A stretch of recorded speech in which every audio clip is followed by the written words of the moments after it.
Dude, let's go. This is Rolling to Die, episode 127. Hit it, DJ.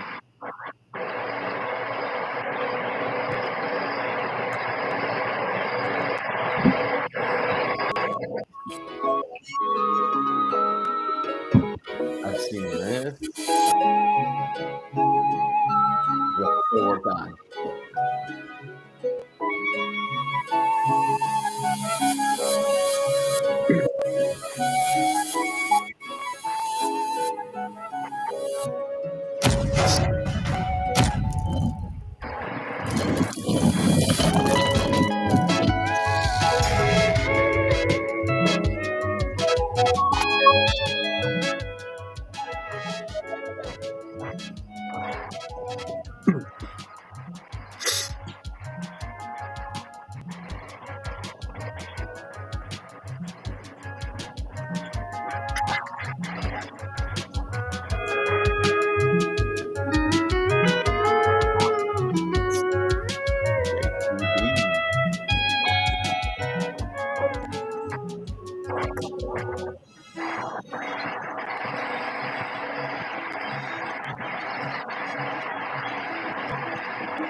Ladies and germs. All right, guys, girls, and school world. This is Rolling to Die, episode 127. And I am your game host, Henry Montney, also known as Mayhem the Heart's Mace, or tonight as Oryx Scattermace and Princess Ophelia. All right, on that note, for our show, I'm going to start off with introductions and let everybody know that we're just a group of nerdy actors that like to voice act, play games, and do a bunch of other stuff while playing D&D. So, hope you all enjoy. Start off down the line, Dark Trooper. Good evening, all you nerds out there. I am Dark Trooper, coming from you live from a secret location, aka my couch, and I will be playing 2 characters tonight, aka as Grimsmott, the Face Splitter. You know him, you love him. He's the giddiest git of all. And Flemeth, the Janitor. Flemeth. All right, next on the list, Rossaroni. I don't even know who yes, I do know who I'm playing as. I think I just clicked on homie Halfling Rogue. Okay. I don't know if anything else I gotta lay out. That's all I've made so far. So hopefully I get All right, the that's all we need for now. You can introduce yourself, your name. Bet. All right, next on the list, Rain Man. So Hi, my name is Rain Man, and this would be my first night playing with the crew. Hope everyone else likes what we're doing. Yep. And mind if Find I out, have to boys. occasionally edit Rain Man's volume occasionally just because of feedback, but that's only until we get it all situated. But the same thing goes for anybody else that has any technical difficulties. I'll edit their stuff when it's needed.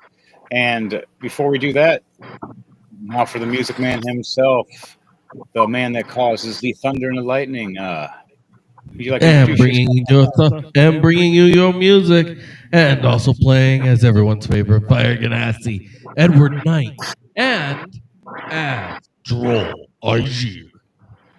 I am DJ Thunderbass. Thunder. hype. All right, now that was amazing for all of you guys. All right, now for you guys that are still trying to figure out your 2 characters while you're making them, you 2 can make those. Well, I'm going to do a small introduction and an explanatory before we start off the show. Okay, so let me know if you have any questions. If you need to, message in the private chat if I cannot hear you properly. Got you. All right, so This is Rolling to Die, everybody. For the rules, simple. It's still similar to D&D in its own manner, except for we roll 2d20, and that determines the show for the start off for a lot of things, depending on your luck or fortune. The d20 are usually one lighter die, one darker die, depending on your positive and negative for what's going to happen. Pro and con, you'd say. On that note, I would like for everybody here to roll 2d20 to determine what happens to the start of their characters for their day. And then we're going to go into a storyline. Got a 14, a 10, and a 4. 10 and a 4. And what did Fleming get? He got a lot better. 18 and 11, 29. Okay. 8 dark, 4 light for Edward. Edward gets advantage Okay. today. And So not fair. And 19 dark, 11 light for Droll. Then nice. you both got 18 and a half. Great. All right, Ross, what did you roll for your 2? And it's a D20, right? It's 2d20. Yep. You rolled Press the D20 D20 and twice. tell me each individual. Okay. The first one will count as light. The second one will count as dark if they are on the same color. One was a 6. No, it says And D20 at the bottom below.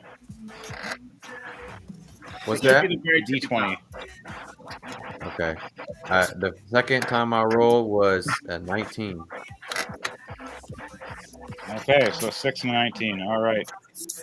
That's yours. For you, Rain Man, what did you roll for? You're gonna have to roll for me, man. I don't have anything right now. That's perfectly fine. Once you get the app D&D Beyond on your phone, then you can it'll be a little easier for you. Yes. You got a nat 1 and a 12. Okay. Oh, That's not a good start. Fuck. Oh well. no. And what did I get? That's what I worried about as well. I got a 3 and a 13. Not so better. Okay. So- Every night, bro. On that note, Ross, Lemon, and Drawl, all of you are getting advantage for 3 turns All right. for the Fire. But for Rain Man and for myself, Yeah. we're both getting disadvantage, as well as Edward Knight. He's getting disadvantage for 1 Okay. turn. He's supposed to be the man, supposed to be having the top, but he went to the bottom for 1 minute. What the hell? Yeah. Strange. Probably one of those Henry, moments in the middle of he talking your stubbed his evil toe, that's spit, what and then you happened. had to sneeze. Something. Well, Fucking hey, I whatever. gotta give you guys, All right. I gotta give you guys some hope. And just remember to like, share, and subscribe, everybody, to Rolling to Die. Yeah. And mind you, Ross, what is your character's name? My character, it's just Halfling Rogue. That's all I. All right, you haven't figured it out yet? That's fine. That's fine. You can figure it out when you do. Let me know when you do. Rain Man, same thing for you. Let me know what your character's name is when you know I'm it. just got gonna a roll with name? Rain Man, Oh, dude. no. Let's just stick with Rain Man. How about Ross Lightfoot? Are you going to be a water ganassi? I don't know. Sure. Yeah, go. That's what that's a water character, and he's water ganassi's control water. You can literally make him the Yeah, Rain Man. exactly. I even have a character. Give me 1 second. I will And show you surprisingly, my. be very effective against Edward Knight. All right. Oh boy. Yes, actually. That fucker. No, I'm kidding. Actually, in this version of Edward, yeah, he is a bastard. I take no offense to that, and I'm playing a villain, so. All right. Huh. When we play with the Doom Saints is when he becomes back a good guy. Yeah. That's what they think he said.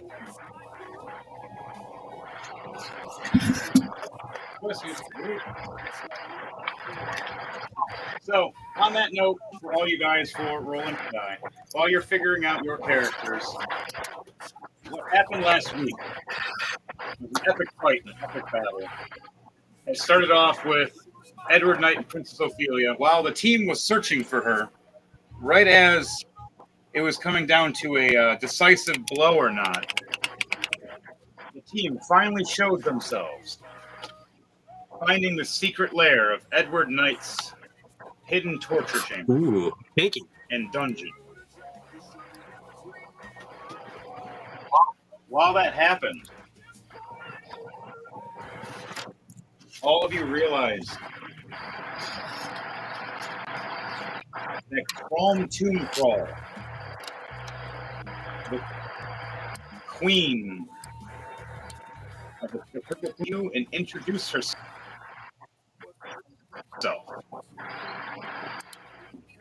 As she did, Lemon, Drawl, Oric, and Merrick was hiding in the corner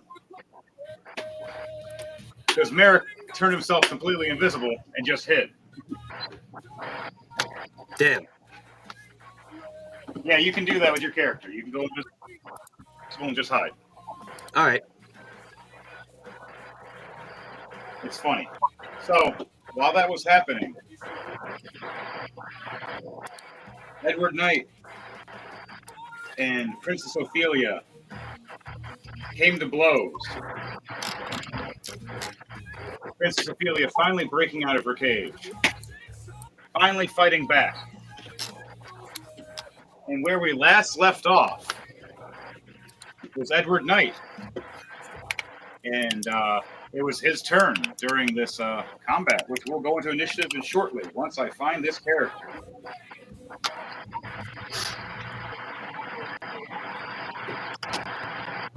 So, is there anything that Fleming or Grismont or any of you or do in this process while you're standing here next to Chrome Tomb Crawl?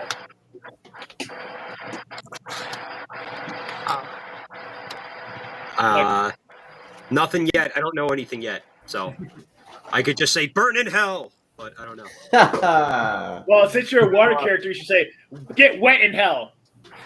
Yeah, Get wet. when hell freezes over.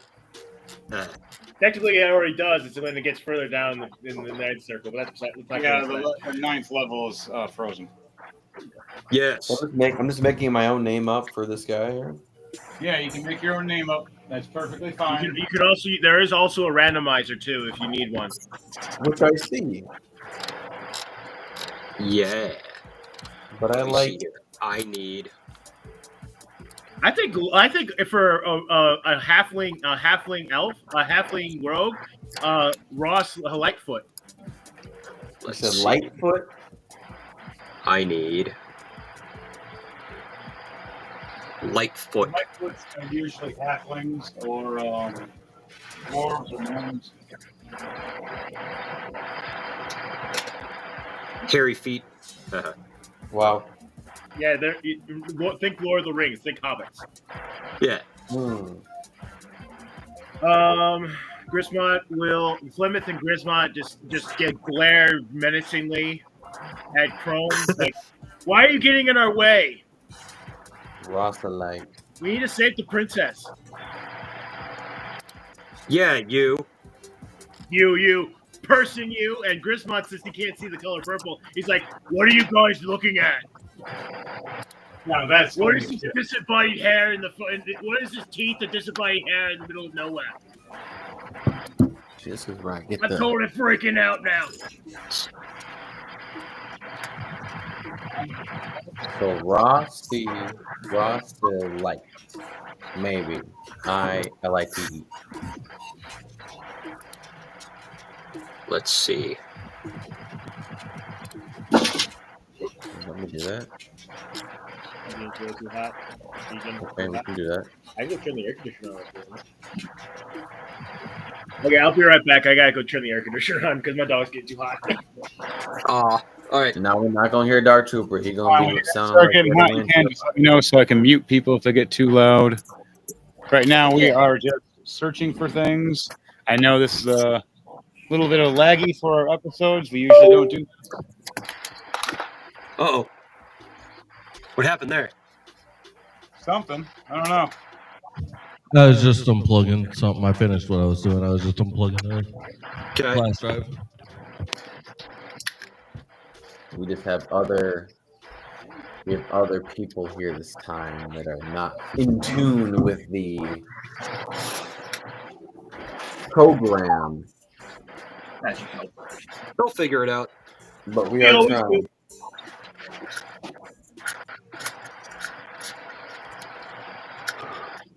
Yes, we always figure it out. Found it.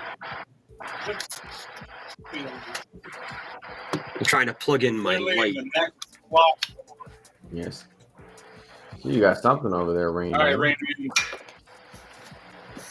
This is your guy. Ooh. He's not even looking at the Waterbender. I took forever finding him, and he's not even there. Damn, that's tough. That's cold. Here go my dude right here. Yeah. He gets where else? All right, there you go, Rain Man. Proper gear too. Venice. That's Great you. That's you, success. homie. Damn, do I got any figures in here? Yeah, works for me. Perfect. All right. It's like, Edward, take a water ball. Yes. I think I got a Lego man with a sword. I wonder. I wonder if it'd be like. I wonder if would that be like throwing a bell of acid into someone's face if you're for a Argonaut? All right, and you were what character was yours? Ross. What race? Race? A halfling. Yeah, yeah. Were you an orc? Were you an elf? Were you a flying purple people eater? What were you? Where does it even say that? I have a fly. It just But here's a halfling for now to utilize until I grab a spare one. it looks like homie just suited up. Yeah, I mean he's kind of short. Where do I even see like the race and stuff like that? It just says halfling. Go to the little cogwheel in the upper left-hand corner. Press that and look at manage character and levels. Like go to species. Yep, makes a character level 10. All right, so while that's going on, I'm going to do the quick story thought for that. As Okay, here we are. Chrome Tomb Crawl looks over at all of you. Grismont, I know you cannot see me, but I do know you are a formidable fighter. Yeah. And Fleming, Damn, skip it. I really don't care for Get the short people. If you call me a git again, I'm going to get your nose. And she pulls out her flail. Shield ready. I want that flail, by the way. All right, so I would like for everybody to roll initiative, please. Ross and Rayman, we're going to give you guys a choice. Oh, perfect timing. Okay. Hello, Leah. 22, 19 plus 3, 22. Okay. Are we just rolling? Yo. Hey, Doug. Hey, more people. Oh snap! I look up and there's 2 more people chilling. Yeah. Regular smorgasbord. We're having lots of people tonight, Henry. 19 for draw.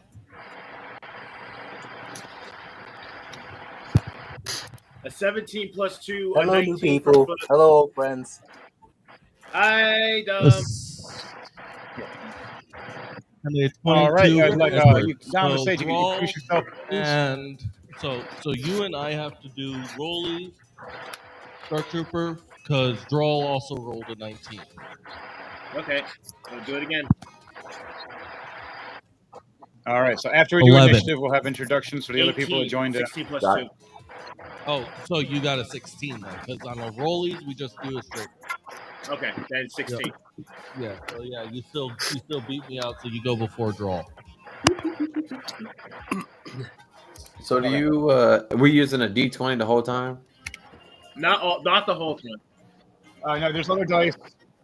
A D20 is your main die, That's what I'm about to roll. but like D6s, D8s, D10s, are damage usually of some sort, and then D100s and percentile dice are for determinations of things, and then there's also mainly saves, which is mostly used in D20s though, and then sometimes and same thing for hitting and everything else.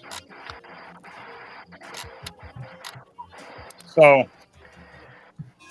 all right. We'd like for everybody else to introduce themselves before we start for the rest of the initiatives, please. So, Dom, Sage, and Leah, would you like to, you two, like to introduce yourselves? Go crazy, Hello? Sage. Hello, Sir. guys. I am Dom, you're I am able to Dom. introduce yourself now? aka Sage the Intelligent. I am back, and sorry for the missing out. So, let's have some fun and roll D20. Yep, we're able to die. Well, All right. I guess I'll go next. I'm Leah. I play very lesbian cat. No, and there's no pun there whatsoever. And I hope my dice rolls are good. Good thing to hope for.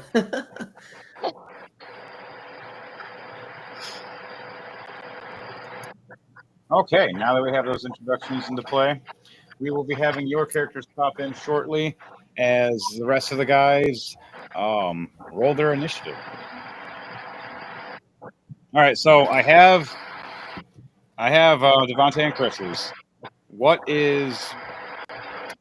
Oh, for you guys actually, you technically don't have to roll initiative yet because you're technically not there yet.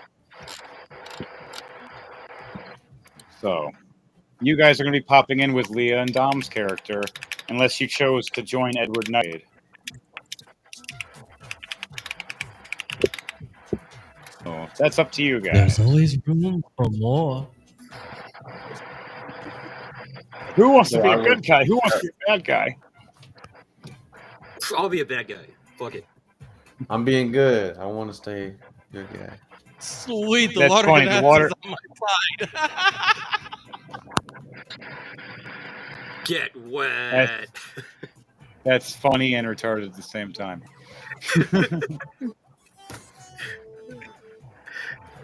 Squirt. No. So, I gotta get those characters on. Dom, what character are you playing as again?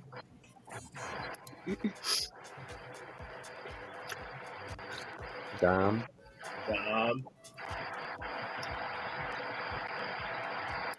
Sage the Intelligent, what is your character? Not cast a Dom. Earth. Dom. We lost Dom to Sage somehow, but he's still here. But he's not here. Damn. Hey, he went to the bathroom. Probably. All right, so Leah, what was your cat character's name again? Tempest Dior. Tempest.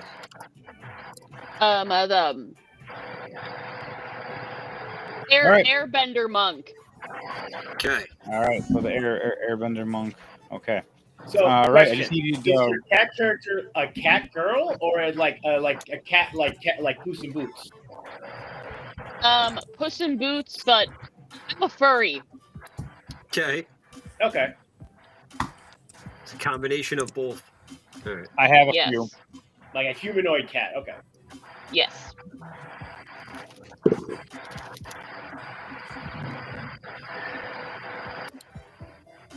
All right. So Tempest for Not that. bad. Dom the Sage. What was your character's name? Oh, we're creating a new character. I didn't know that. No, we were just wanting to Give me know a what your sec. character's name was. You already have a character, Drunken Dragon Brawlers.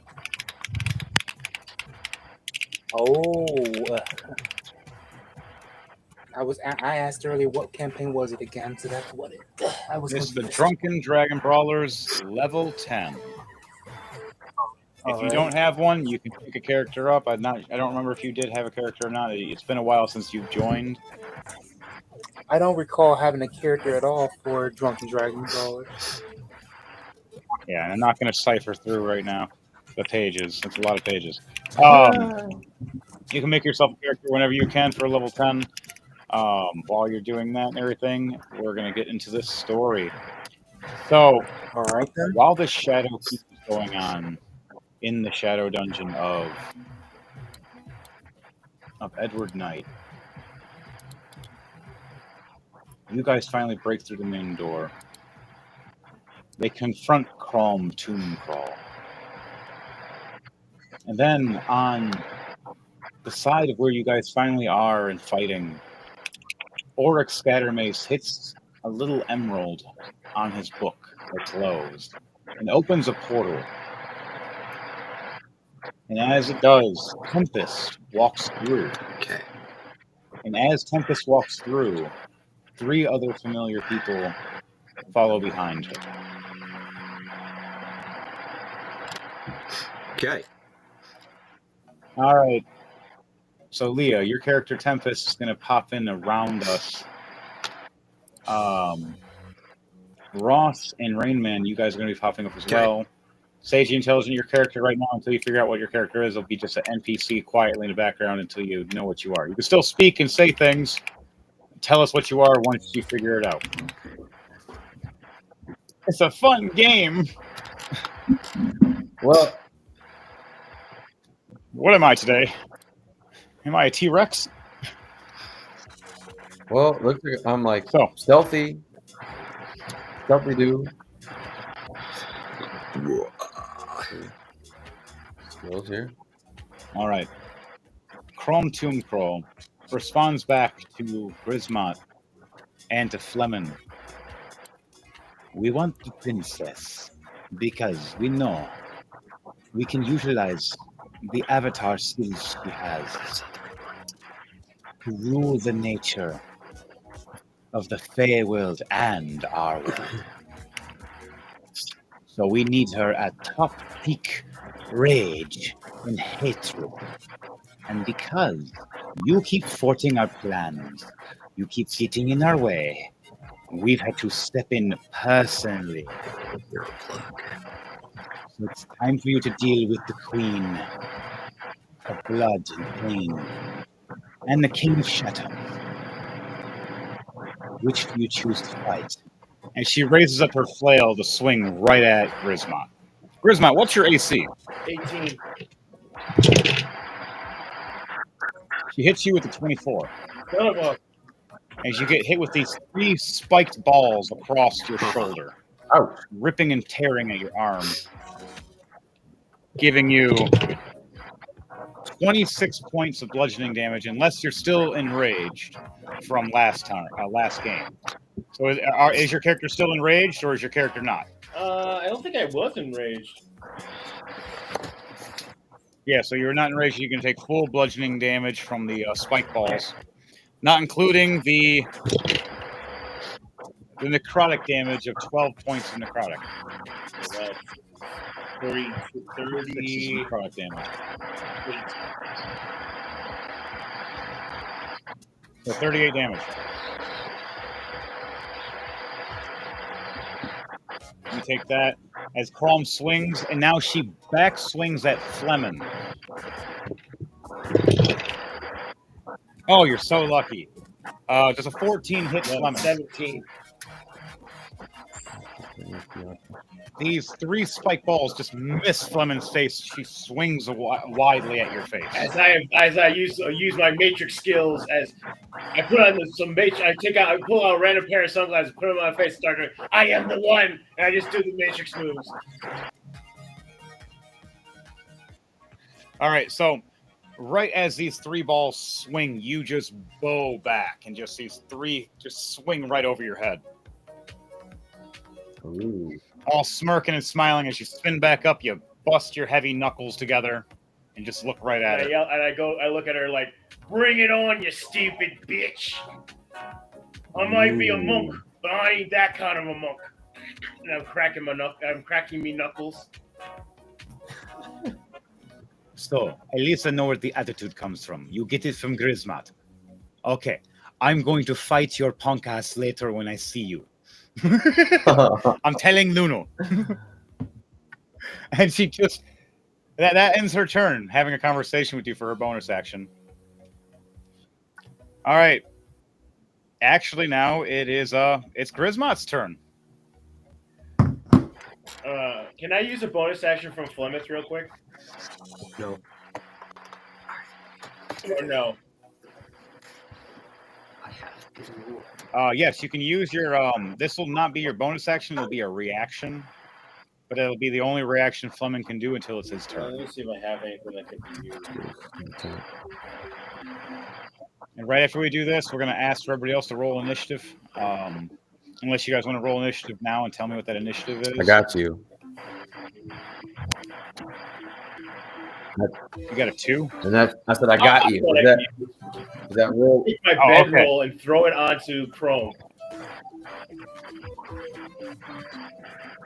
You take your bedroll and toss it at Chrome. Let the blanket open and it flies on top of her. All right. Do a acrobatics or athletics to make sure you are able to toss this successfully at her, unless you're just tossing it to the ground accidentally, because you're only like 4 foot, and she's like 5'9". 17. 10 plus 10, 7. Okay, you succeed. What color is this bedroll? The spedball? Let's say green. Green is best.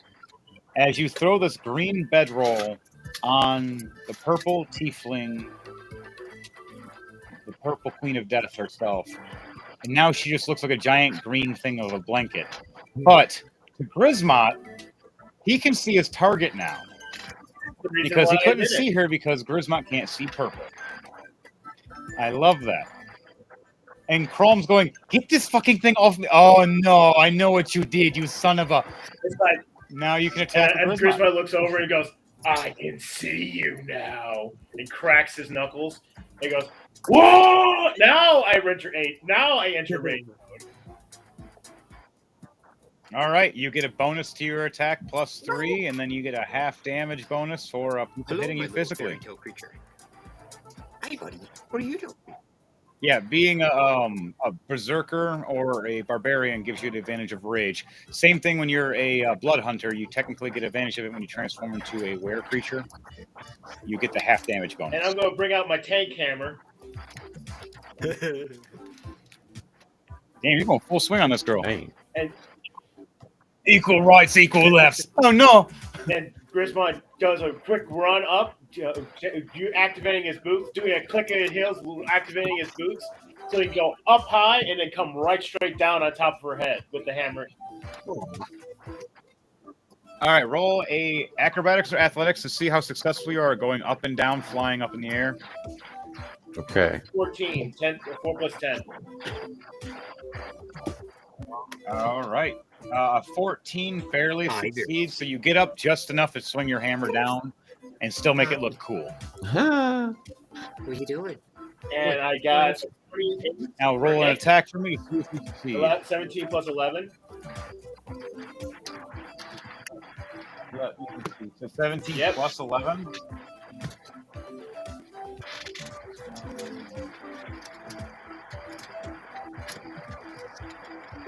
And because I'm using the tank hammer, it has this special bonus of being able to throw an extra D110 because of the yellow striping on it.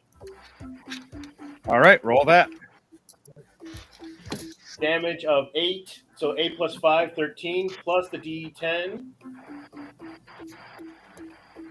An extra 2 damage, so it does 15 points of damage altogether. Nice. 15 points damage. Okay. So you smash into Chrome. She raises her shield up, and you get right past her because she's not really able to see it. She has a blanket over her face, and then gets the blanket party welcome, getting slapped and hit with a hammer right across the head, not knowing where it's coming from. By the way, what color is her blood? She's Chrome's blood is kind of like a dark purple. Yeah. So they can't see it. It's you can see it soak through a little bit reddish, but it's still purplish. But where you see it, you do see it soaking through the actual blanket as red.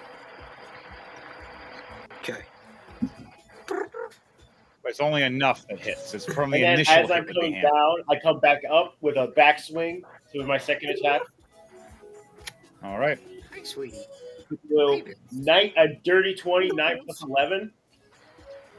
All right. So a dirty 20. She can raise her shield up because she's blind. She doesn't know it. I'm going to allow it to hit. So she just gets smacked right across the face. I got a double my 5. titties. What the hell? And plus You hit her a tits, 7. man. So What the hell? Hey, cat.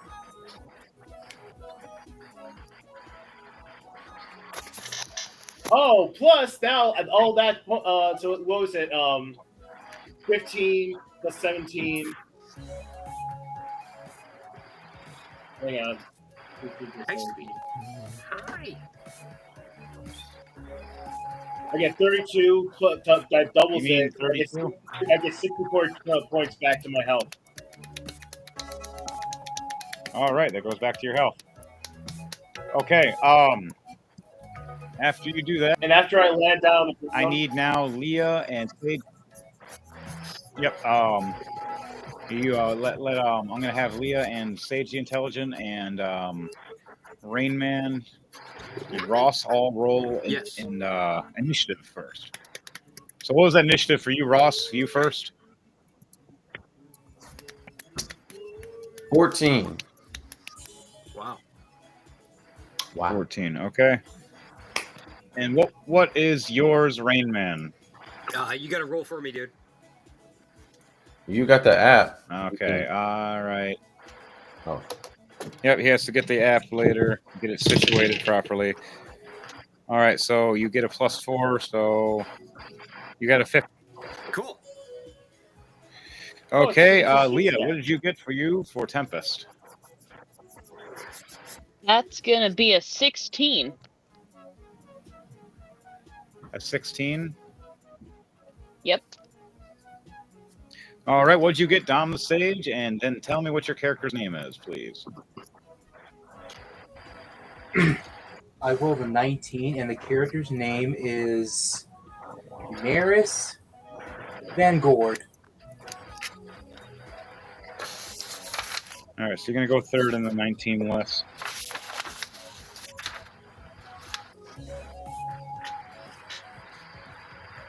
And you said, what was his name? Maris Vanguard. Hi, sweetie. Hi, Nurse. What are you doing? Mm-hmm. All right, so Eris. Is Eris a guy or a girl? Maris is male, Neris. It's like spelling Eris with an N. So it's Neris. Yes. So he's the guy that invented Nair.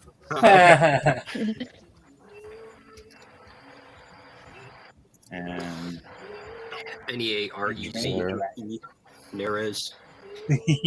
So, next on the list for this, Grismont, what's the last thing you say or do before you end your turn? Because you had your attacks, and you used your bonus action to do the lunge. I land down on the ground Rage. and look up to her. It's like as I'm healing, as you see this green glow over the scrape marks from her flail. I go, "Huh, take that, you stupid git! I hope you choke on your own blood."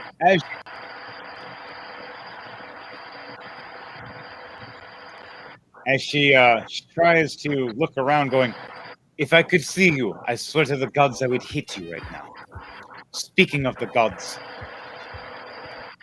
that'll end for her turn. When it is her turn, she will be asking for her patron. You guys might be having a issue once it's back to her turn.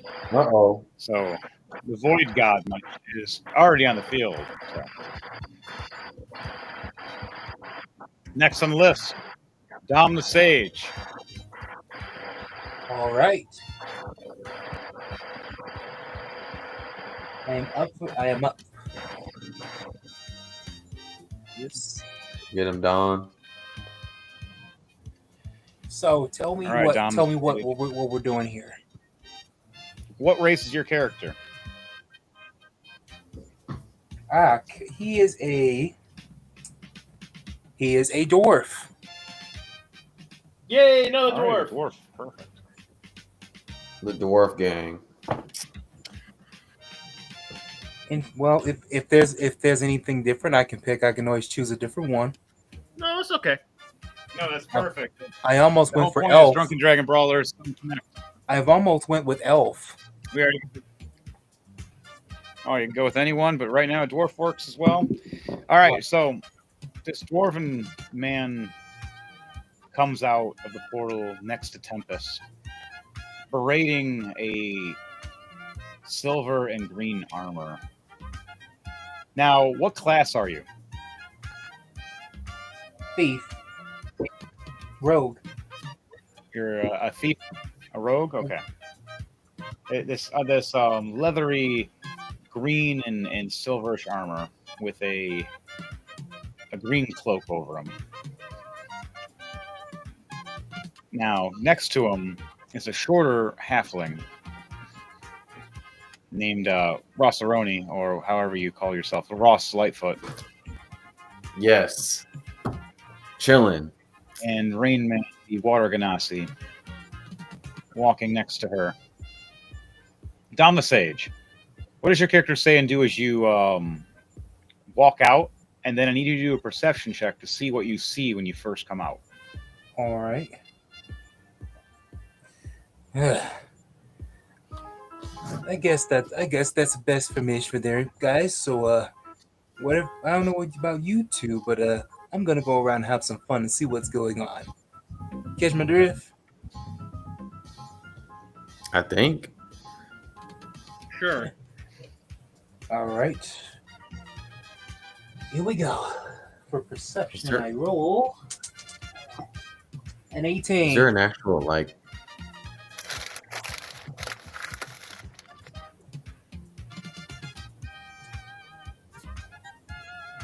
I rolled an Okay, 18 so- for perception. All right, so with your perception, you look across as you walk up and see this giant square cube glowing with this pyramid on top, and energy flowing and fluxing through it. And it looks like a being that's inside generating energy. You look off to your right and see this spiritual globe. It looks like it's showing your guys' universe or galaxy. And then when you look over, you swear you see a glowing constellation lighting everything up that's mixed with darkness, pouring over light. You notice one's a machine and the others are magical. As you look over, you see your crew of men that you were told to help and protect from the Drunken Monastery. As you look back over, perfect sound for Drunken Monastery. Yeah. That was great. Someone opened something. All right. You look over and you see what was on the wanted poster. The dreadful, terrifying Edward Knight, the Fire Ganassi, standing there, smiling with his flaming pike, pointing it right at Princess Ophelia and casting spells at her as she is blasting elemental energy of ice and fire and water and wind whenever she can, trying to stop every move he swings at her. As you do that, you finally look to your right and you see a portal opening up next to a wall. It's a green, ominous portal mixed with red swirls. And you swore you've seen several eyes blinking at you from the portal opening up. But you look back over and see your crew fighting what was also on the paper that you're reading of the Purple Queen of Death, Chrome Tomb Crawl. So which do you decide to fort first? Do you want to fight Chrome Tomb Crawl, or do you want to go after Edward Knight and try to stop him from attacking the princess? Ugh. Whew. Yes. This is gonna be a good one. What do you? All right. Oh, yes. let's. You kind of walked into a shit show. I'm not even joking. You guys kind of just walked into like a end final boss battle Let's go right for the boss, to dude. start off. All right, my bad. Oh no, it's fine. Edward Knight's going to be having so much fun. Then again, hey guys, hey, if you two are good here, then that's fine. But I think I found a different mission. If you follow me at your own risk, if you wish to come. I got a date with a wanted poster man. So we going right for this. So Dude. Neris goes over to sneak around the trees as tries to go find the trails of finding Edward Knight. All right, so you notice that you're in a dungeon that has a bunch of pillars all around that you can hide around and come around, but you're going to have to roll a stealth check for me if you're going to try to evade and get behind Edward Knight. Mind you, is over a level 20 when you're a level 10. The big boss is literally 10 levels higher than all of you right now. I'll be all right. Plus. Now, yeah, you'll be fine if you're stealthy. Or if your character's smart enough to know how to get the hell out. So, what do you do, Dom the Sage, as your character, For stealth. Neris? I rolled 17 for You stealth. Okay. 17. I rolled a 17 for stealth. So, DJ Thunderbase, I need you to roll a perception check for me, please, as Edward Knight.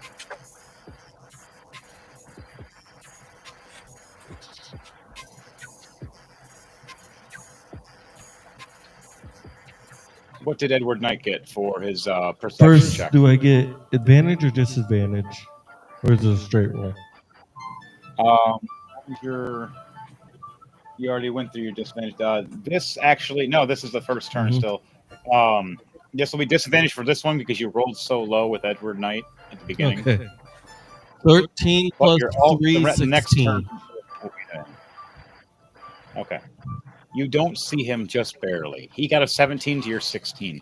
He just barely gets behind you, about 5 feet behind you, as you're standing there looking at Princess Ophelia. Is there anything you want to say to Princess Ophelia at this time? Because you have no idea someone's behind you. If I'm remembering correctly, at the very end last time, she had just broken out of the cage, not realizing that I had the black tendrils around her ankle, and got her right back into the cage. So, Yep. you think that you were slick enough to escape. Did you forget I have traps everywhere? Let me out, you fucking demon. No, you see, we need you for our little plan we have cooking. Okay. You're like very. I am not turning evil for you. We'll see. All right, Dom the Sage, what do you do when he's having this conversation?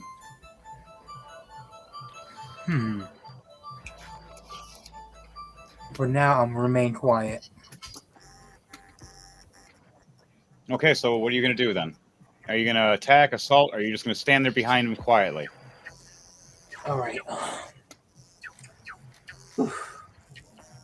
Okay. If only I knew what I'm dealing with. Let me know. I'm gonna see if I roll for I'm gonna go ahead and go for it. Go for the attack.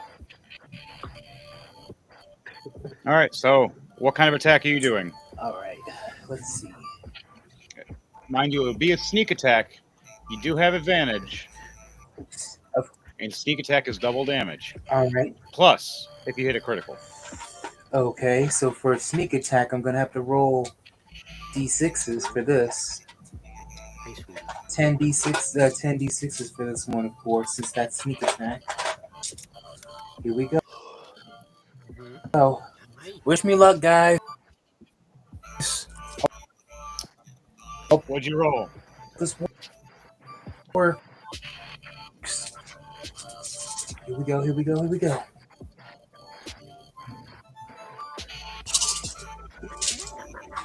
Okay.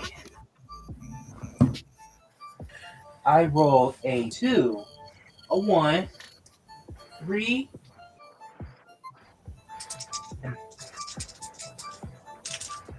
another 6, and a 5. Okay, how much damage is that? You catched all that? Oh, that's a good question. Okay. Well, wait. What was the number for the actual hit Yeah, what itself? was the hit? Yeah, what was the number for the actual hit? What was your a D20 plus For sneak whatever your attack, initial attack is? For sneak attack, it didn't have a hit on it. No, your just attack the that react- you're doing. What was the?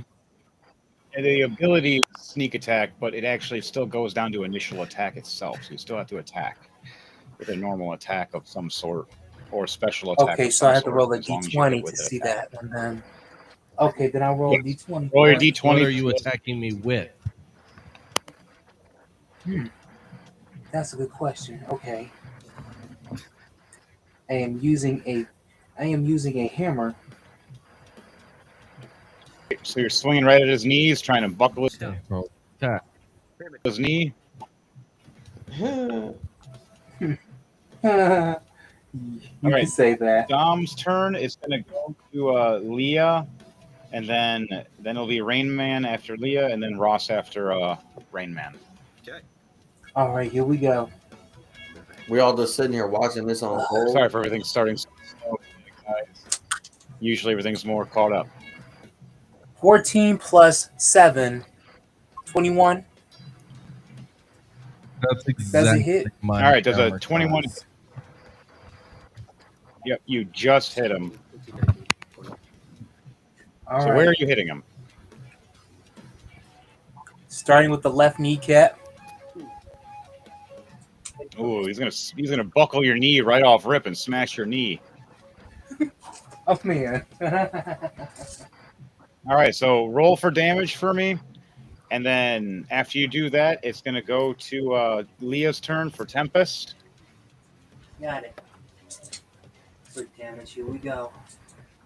We'll speed this back up to normal speed again. Well, actually, we after go. he Maybe does we'll, that, because he got within number. close vicinity of me, he's gonna have to roll a dex save as well. Oh yes, that ability you have. All right, hit. Tell me that damage. It's going to be doubled whatever you tell me it is because it's a sneak attack. All right. It is 8 damage. So it's 16 damage altogether.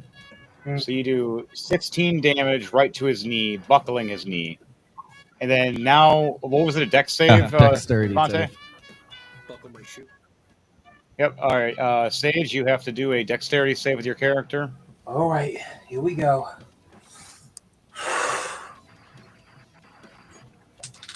That cat is 14 just plus having an 3, adventure. 17. All right, you're good. 17. Okay. All right, Leah, it's now your turn. Rainman, you're on deck after Leah. All right, Leah. What are you doing as Tempest? Okay. So I think I'm going to attack the screaming green blob. You know, I didn't see anything. I didn't see it getting thrown. That's just a weird blob. All right, yeah, you can roll a perception check for me and let me know if you see it properly or not.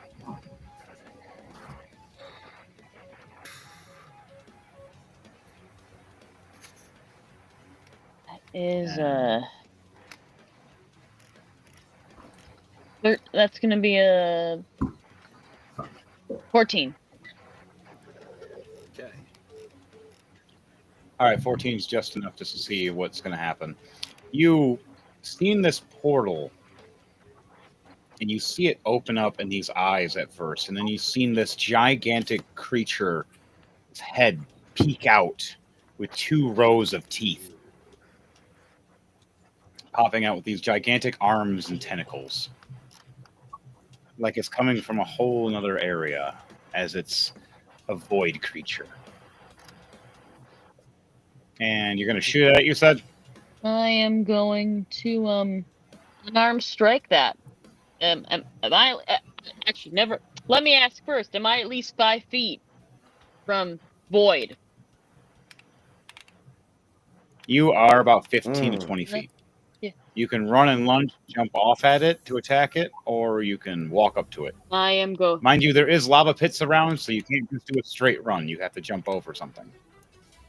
I am going to jump over a lava pit and anything in my way and unarmed strike and unarmed strike.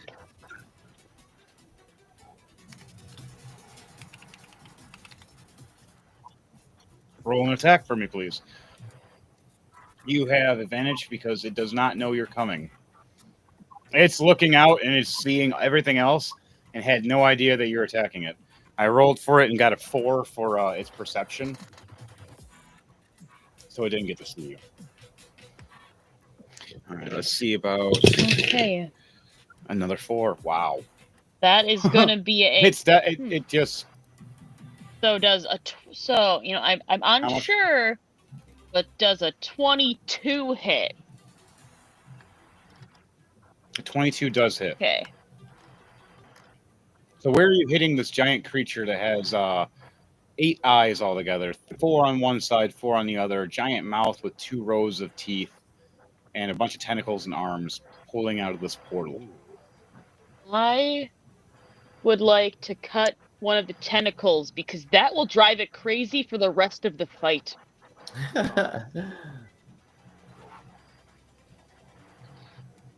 Oh, wrong tentacle! Sweet tentacles. I didn't want that. I didn't want God, that not again. tentacle.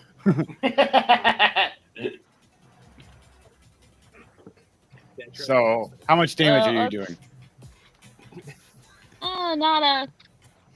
Not too much. That is gonna be a whole 5 damage. Wow, 5 damage. All Whatever right. will we do touch switches? You slice. Yeah, you slice into the tentacle, and it looks at you, and realizes you're there now. You don't fully cut through, but you've made yourself. I gave it a noticed. paper cut. Pretty much. Kind Love of. it. Well, you still got another attack to do. What was that other attack you like to do? A second probably paper just cut. You can do a stunning strike if you like, because that's part of being a monk. it's been a minute. You're right. All right, so you roll another attack and see if it's successful. If it's successful, you stun the target. That's a natural. That's Yeah, I a rolled an natural 8. 3 Plus what? plus. Would I be adding my unarmed strike there? Yes. That is a 11. 11. 11? Yes, 11 in total. Okay. All right, 11. So you don't hit the second time with the unarmed strike for the stunning strike. You try, and you hope you do, and then right when you do, the tentacle pulls out of the way and gets to do its free reign attack. So, does a 14 hit you? No, it does not. All right, as you just dodge out of the way as this giant green-looking tendril slams right past you and hits the ground, looking like it did significant damage to the ground. Ooh. Ground ever do- What Okay, you did still the have a ground bonus ever action. do that? Is there anything you want to do before you, with your bonus action, before you end your turn?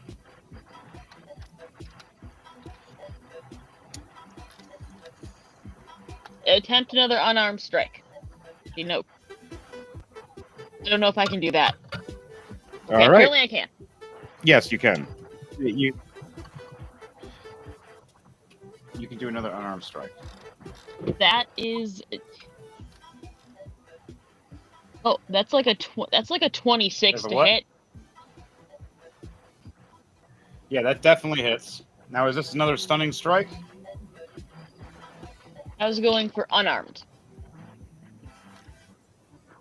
Okay, just an unarmed strike. Okay, so where are you hitting it?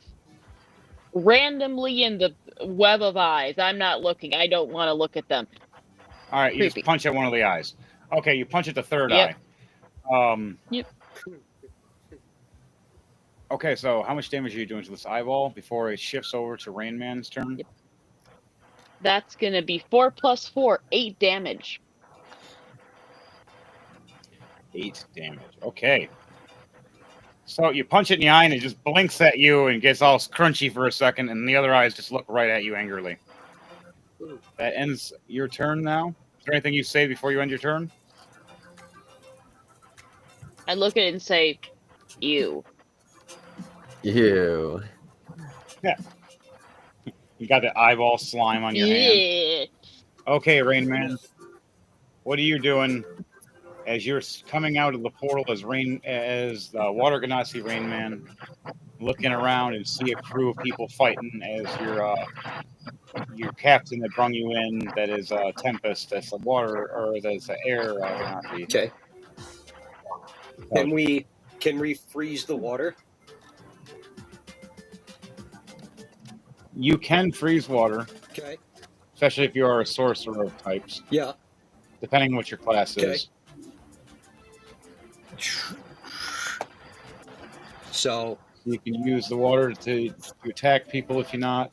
If not, you can use your weapons or skills, whatever else you let's have. just use the water and just take on the giant monster with the water. How do we do that? All right. Because it's a skill that you're not fully equipped with yet. Yeah. We'll go with the rolling to die Okay. method. So it's going to have a range of 20 feet. Okay. And it can circumference about 10 feet to 15 feet of something. And then you can either freeze or try to drown something with the water. The water can be dispersed and it can be melted away or turned into steam. You can control it and bring it back, but it takes a turn. Okay. So you can use it to attack by using a d20 plus 10. Okay. Let's do that, and then either we got to turn it into like ice shards to hit him, or we got to steam the giant monster. All right. So you got a 13 plus 10, so you got a 23 to hit. So you actually do hit the monster. As you raise this water wave in the air and you forward it to him, and right as you do it, it shapes and turns into ice spikes. Yes. Now, with that, we're going to have it be for damage. You got 16 damage for that on ice damage for him. Okay. And that's not including piercing damage. A 20 damage of piercing damage. All right. There we go. All right, so that takes your full regular action to do that. What else do? You still have a bonus action left, which that's just something simple and basic, like a physical attack, a basic spell that is a cantrip. Is there anyone? Or yeah, I don't know if I have that ability. I can't heal anyone, right? Are you a healer? I don't know. I don't want to be too OP. I just, whatever. If I have magic, we'll figure that out when we get to your. Yeah, we'll get your stuff proper for you. You just jumped into that. Yeah. And all right. So the thing you can do is you can either discuss with somebody or you can move closer to a different enemy or target. What do you want to do? Let's discuss. All right. Who are you talking with? You have your teammate Ross, that's standing by you, and then also you have Sage went behind you, and then you have Tempest that just ran ahead and started fighting that creature that you just threw ice spikes at. Okay. Let's talk to that person. Okay. All right. So what do you say, and what do you want to do? To devise a plan or anything? Yeah. Do you want to let's figure out why you're here? Yeah. Let's come up with a plan. Let's ask them and see what we should do. So this is just like an open conversation at this point, for. Yeah, open conversation. Yeah. So what do you want to do, man? What's your abilities? what else do I have that I can use? I guess. So how do we take on this giant monster? Well, I got a bow. I got some daggers, and if our objective is to stop Honcho the Goon, and we got this monster in the way, Yeah. so we're gonna get this monster. Just gonna be a problem. And if he's just gonna try to get rid of everybody, then Right. we're gonna try to get rid of this monster. Rob, I don't know if this monster's got any weak spots. I can shoot my bow. technically, the one person that knows that right now would be Leah's character, Tempest. So she could be the one to tell you the weak spots, the eyes. So, Leah, do you want to let your teammates know about this? Well, the squishiest things I've punched so far on this thing is the eyes, so probably your best bet. Is that where that jelly came from on your outfit? Yeah. Ugh. Okay. The dry so cleaning bill's gonna be ridiculous. dry cleaning bill's gonna I'm be charging getting them. out of here. I point at the monster. Right. So if We charge 10 gold for flying. I got a short bow. If I keep my distance, kind of at these guys' eyes, I feel like my accurate. All right, so fire your short bow is within range, so you guys can team up on that. All right, so Rain Man turn, your turn is done. Okay. As now it is Ross's All turn. right. So from the screen, hopefully, I don't know the range on this short bow, but we try to take out these eyes if my man's got a bunch of them. At least he won't be able to see nothing. Do Yeah. I hit this die, hit this here, short bow, which gives me a six-sided die, question mark? That's for damage. The other one, the first one's the plus number you see. You can just tap that. Yeah. The bigger number is on the left of it, and it'll roll a die next to it, and it'll be the d20 plus that number. So it's like a plus 5, 6, or 7, or 10, or whatever you have. So like a 14 plus 5 gives me 19. And then Oh, nice. the There you go. damage is 19 hits. the damage is a 5, 2 plus 3. All right. Now, if it's a sneak attack, it's double damage. Because it doesn't know you're shooting at it, it's your first attack. It'll count as a sneak, so that's 10 damage you do to it. Now, which eye do you shoot? The first or the second eye that you see? Leah, which one was already damaged? The third eye. The third one that's closed right now. So we got the first, and let's take out the You first. want to shoot at that one? All right. So you do the damage and just stick the arrow right in. Right when it opens its eye, thinking it's okay after getting punched in the eye, here's an arrow. That was incredible. All pissed off and everything. With the jaw and everything, that was okay. Sorry, I make monster noises. So, All right, we're doing you some still have one more progress. attack. You have one more attack with your archery, and then you have a bonus action you can do, which is technically just another archer attack. Do I you have to attack? Only if you want to. If not, you can save the action to react on somebody else's turn. I'm gonna save the action. I'm gonna assess my situation. All right, so you can save and hold the bow just in case you want to shoot somebody else during somebody else's turn. Okay, We're going. that leads off to Edward Knight. It is your turn, my darky friend. What is Darky going on friend. with the shadows and everything else that you control in the darkness?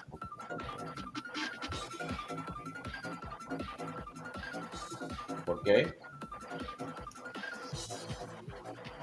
Edward Knight for DJ Thunderbase.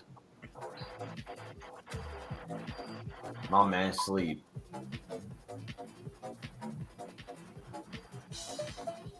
He might have He's having- he might have ran to the restroom. He has a broken ankle, so he has to use a crutches right now.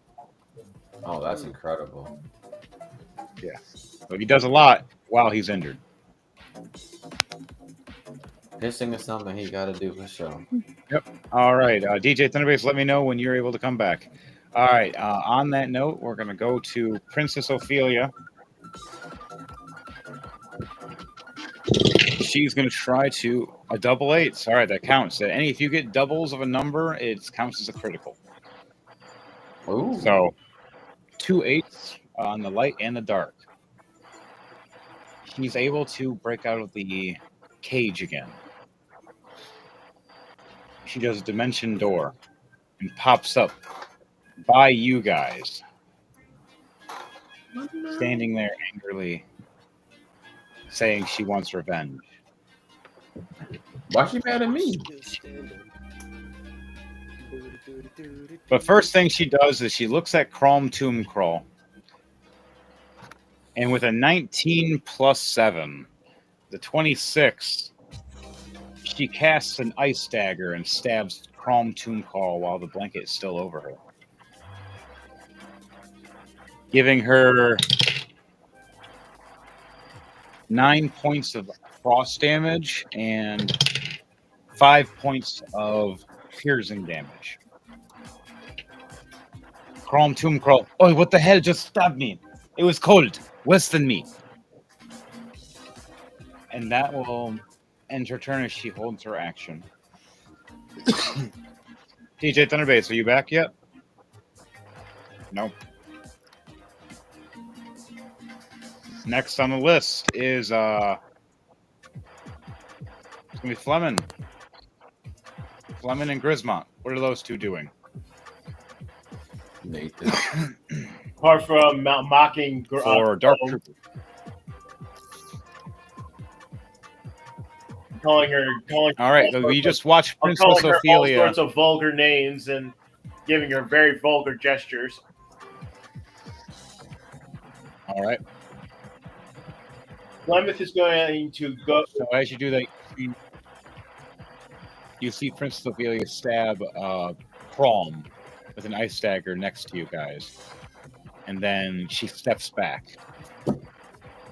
So what is your Fleming doing, and what is your Grismont doing? Is the princess still under 20 health? Yes, she is at she's at 21 health. First, Plymouth is going to cast cure wounds on her for Princess Ophelia. 10 points a day. 10 points. All right, so she has 31 hit points now. My man DJ coming She back. might survive, guys. And then I also throw her a greater healing potion. All right. She grabs it, takes a swig, gains 25 hit points back. So that is 55 hit points, 56 hit points she has.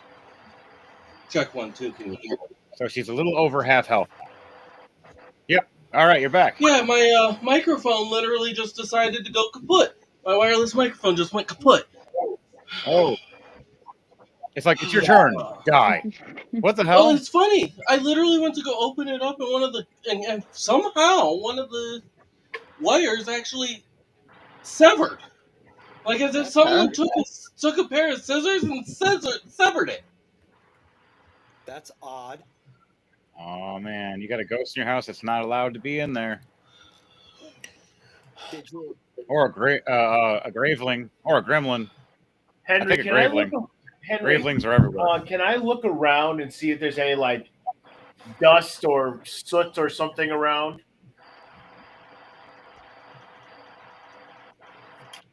For your which Fleming. character?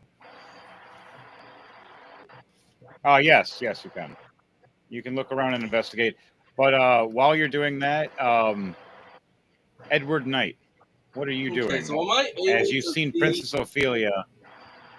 Am I able to see Dom's character now? Yes, after he attacked you, he has now exposed himself, and he is behind you about 3 to 5 feet. Perfect. As a dwarf, standing about 4 foot 5.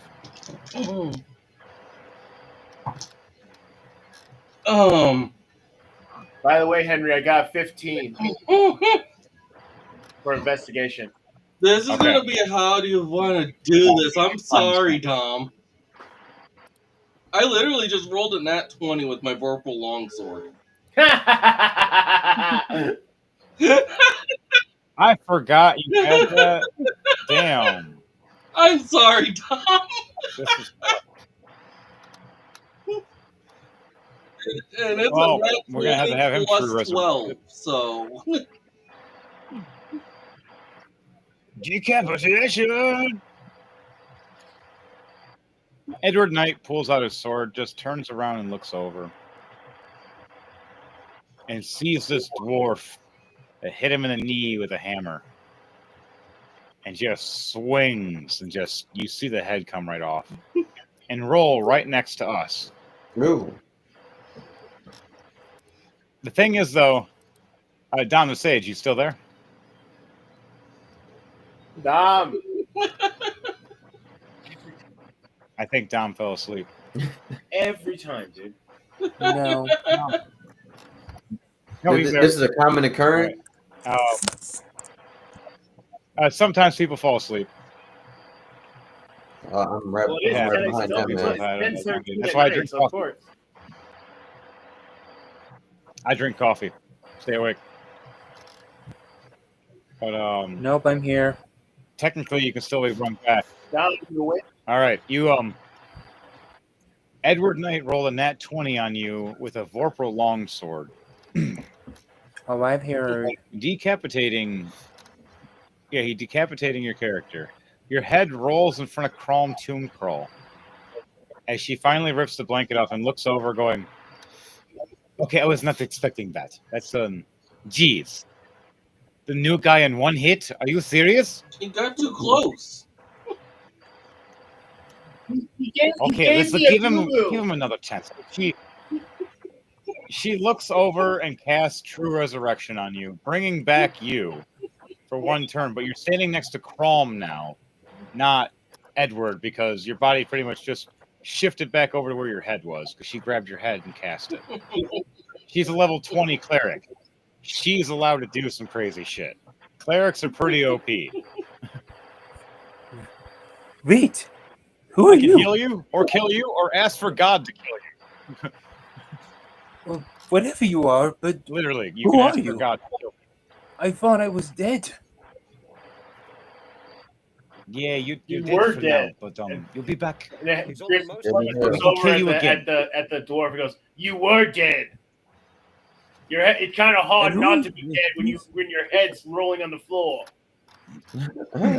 He's only mostly. Ross, what do you say when you see this happen? I'm laughing, dude. It's Hey, goofy. shut up. This is my Yeah. first time fighting. Don't mess with my head, man. It's my I'll be first. like this. I don't know how to. I'll be like.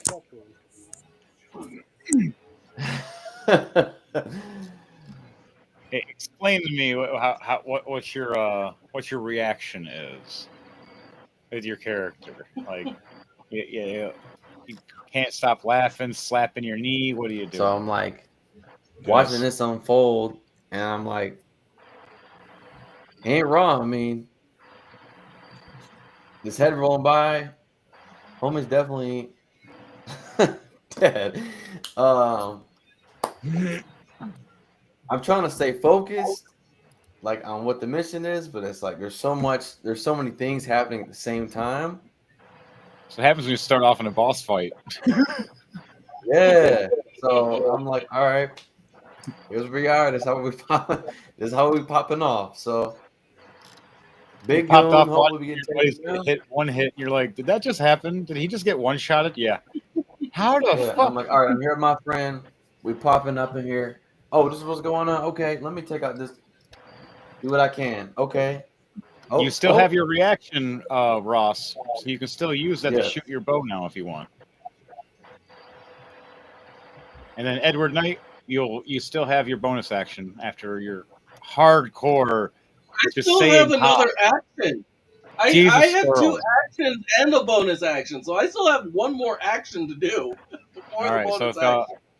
all right, before that happens, though, Ross, are you going to react with any kind of action, or are you just going to step back, or So big deal. The green monster is done.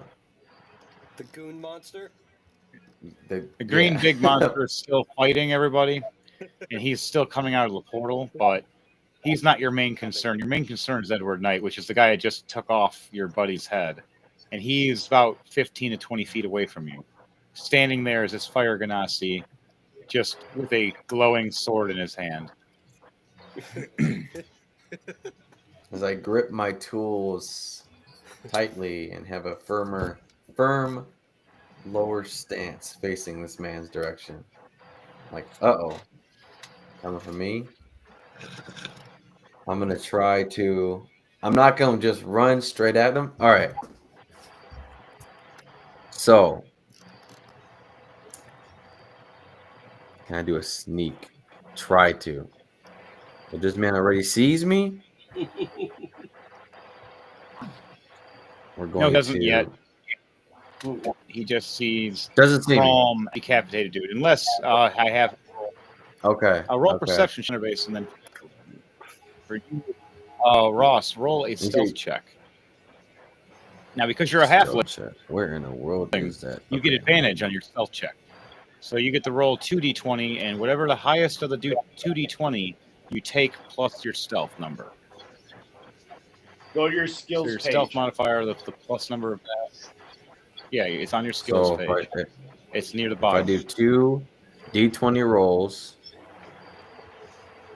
And whatever the highest one is the one you take. And then you add the plus modifier on your stealth, which is on the bottom section of the skills page. Yep. 19 plus 7. Wow. Nice. 6. Yeah, I think he doesn't see you. I believe you have advantage. You have advantage, and you he does not see you yet. What do you want to do? Do I click on the 7? Because I clicked on the 7 and then it rolled a die. Yeah, that's what it does. It'll roll the dice for you as you're like doing like, okay, I want to do plus modifier of this, and it automatically rolls a d20 for you. Mm-hmm. Okay, so the roll was what did they just give me? 18. Nope. Stealth check 22. Interesting. Right. Your stealth is fine. Now, what do you want to do? Do you want to attack or assault, or do you just want to stay hidden? I want to attack. And... All right, so you're going to shoot bow and arrow? I don't know if my dagger's going to do anything. Where'd they go? You can't throw the dagger as well. Dagger at him. Oh, because I'm not close enough to where I can't just straight. 10 to 15 feet is enough for throwing a dagger. I wouldn't. You have a 20-foot range of throwing a dagger. Okay. Oh yeah, I just have the daggers. 20-foot range of throwing the daggers. I was hoping ahead that's something I can like swing at him myself, but no. Okay. If you have a weapon, if anything, we can add to those later. We had to rush your character to begin off with, so some weapons and equipment are lack thereof right now. We can add those as time begins. Okay. So on that, you can like what class? You just said you're just a straight up rogue. Yeah, it just says rogue. All right, 10 level rogue. All right, so that's you don't have any special skills that, but we can put something as you have something like a special quiver. Roll a d6 for me, please. D6.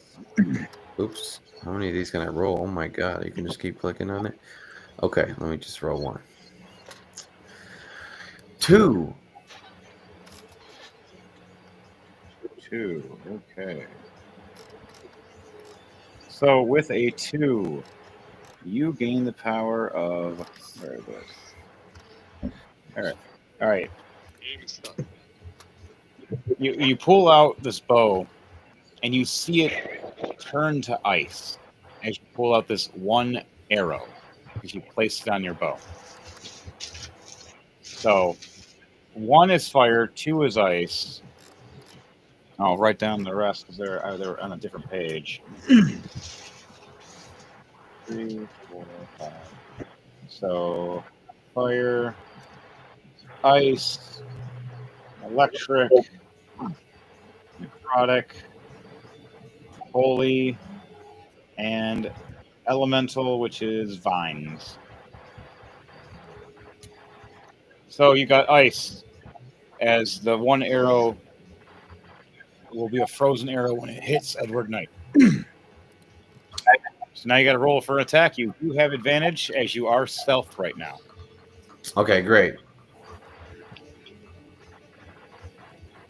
So we got an advantage. So now you just got to roll for an attack. What is your plus modifier for your bow and arrow? Okay, let's see. I'll go back to that.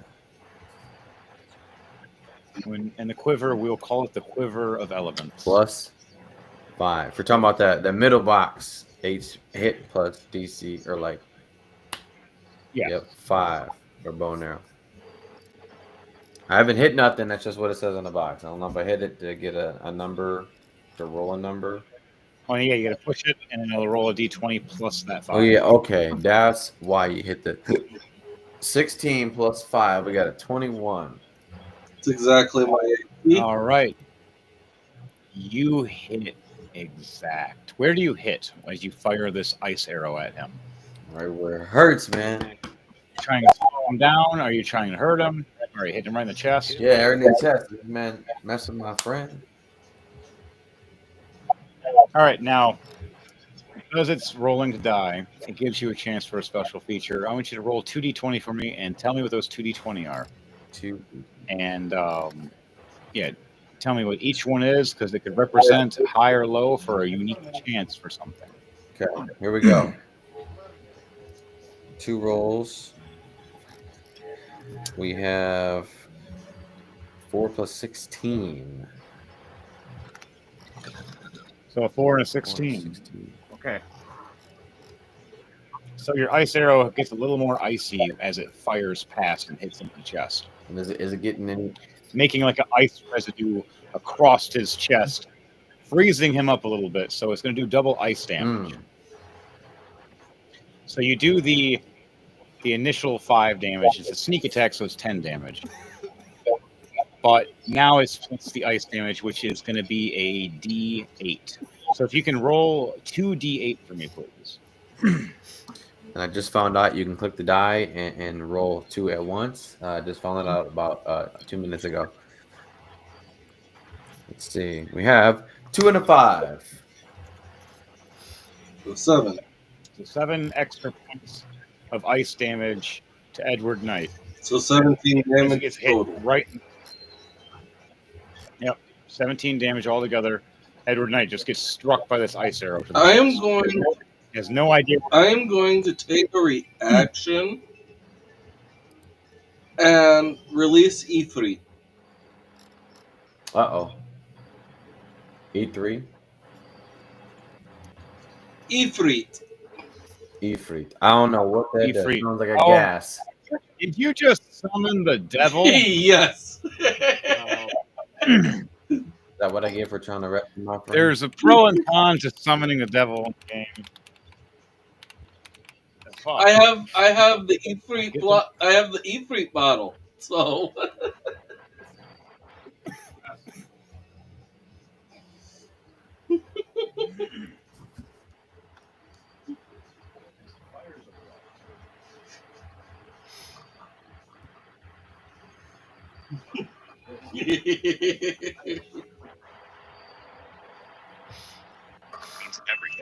Brainstorming. for the D100 roll. Yeah, the standing 35 to 40 feet tall. Whoa. You roll like Ifrit. 100 of these. Hellishly with red skin. I rolled a 54. You rolled a 54. All right, so the percentage was if it was a 1 through 20, he would fight and attack It's you. a 1 through 10. If it was if it's 1 through 10, it does that. If it's an 11 through 90, then he serves me for 1 hour. Okay. And then it returns if it's to the bottle and 100, the stopper it's a contains lick. it. So So it's right now. You have him, Guard me. sir. Yeah, he's your guard for now for about 5 turns, maybe 6. And then it just goes right back to the bottle. Me? Oh, if you do not put him back in the bottle before an hour, he does try to fight to be free, and you have to fight him back into the bottle. Oh boy. So you want to put him back in sooner before later. Shit, I gotta find his weakness and just. Around the final turn is your best bet. I gotta scare this man somehow. If not, he will fight. Yeah, so all you guys see out of nowhere when you see Edward Knight get hit with this icy arrow to his chest, covering his whole chest, freezing him. He grabs this bottle slowly from his cloak, looks at all of you and just bink and smirks. And right when he does that, he drops it, and you see it hit the ground and fall right into the lava. As it falls into the lava, you see a fiery eruption. And the bottle appears back into Edward Knight's hand.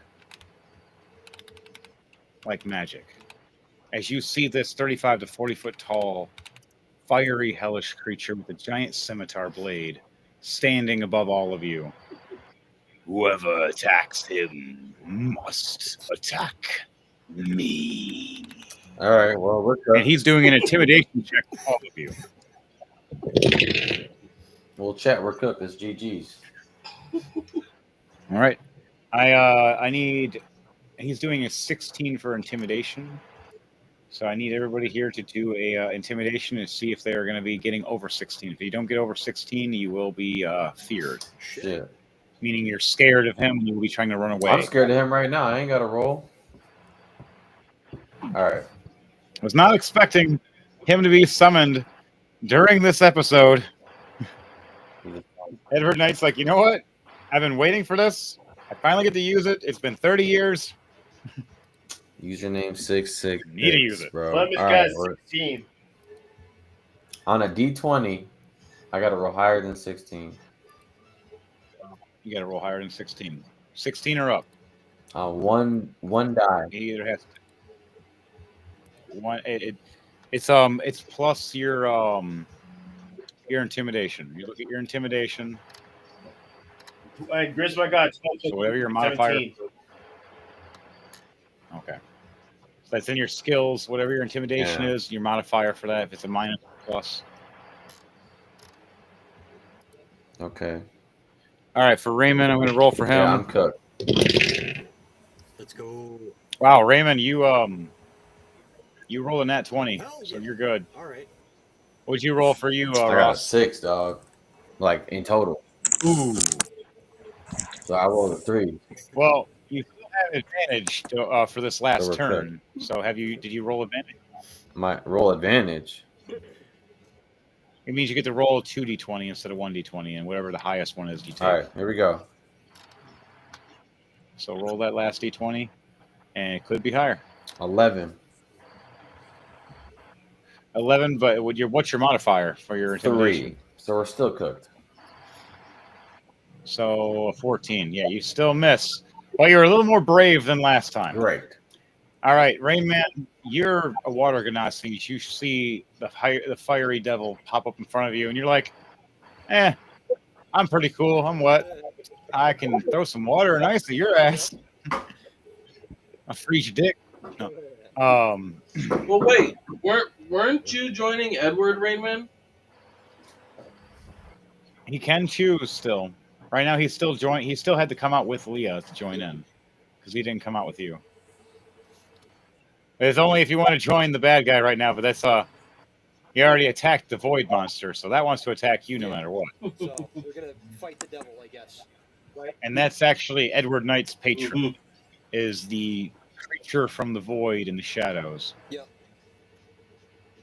So let's. It's also Crom's as well. They both have the same patron, which is really messed up. Oh. Well then, let's beat the devil, right? I need Jesus or something at this point. I ain't got a Bible in my inventory. All right, Leah and Dom the Sage, what did you roll for your intimidations. I have a Charisma passed, Rain Man passed. I have a 16 plus 2, 18. All right, 18 for you. What'd you get, Leah? I rolled in total 3. Oh no. Oh dear. Oh dear, indeed. Okay, then. Oh dear, indeed. Oh no. So Princess Ophelia got a 19, and Scatter Mace got 2 8s, which still counts as a critical. So only Leah and Ross are the ones that are feared. Everybody else is fine. So you guys want to stay, like, you guys want to always move away one turn by physicality away from him if he tries to get close to you. You can still attack him, though, but your attacks won't be at advantage the first time. Okay. So back to it, guys, girls, and squirrels. Edward Knight. Okay. You just got shot in the chest. You summoned Ifrit. Is there anything you say before you end your turn? Summoning Ifrit was just a reaction. Oh. Okay. Yeah. So I still have one attack and a bonus action to still do. Oh, hell no. Yeah, we're cooked.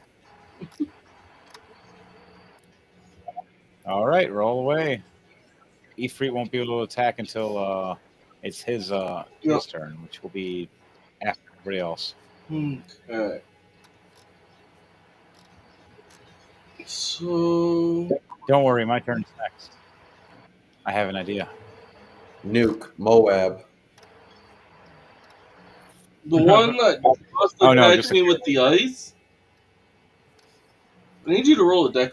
Yeah, he's the one that you got to roll perception check first to make sure you can see him. He rolled a 26 for his stealth. Perception check. So Ross Then is, I wouldn't right be able. Well, I wouldn't be able to see him necessarily because even with that 20, I'd only get a 23 at most. Yeah, even with a nat 20, you know he's in the vicinity, but you can't point him because he still has. I'm gone. All right. So you, Ross, you're okay, but technically, the person standing next to you would have to do the dex save. Yeah. So down the stage, you have to do a dex save.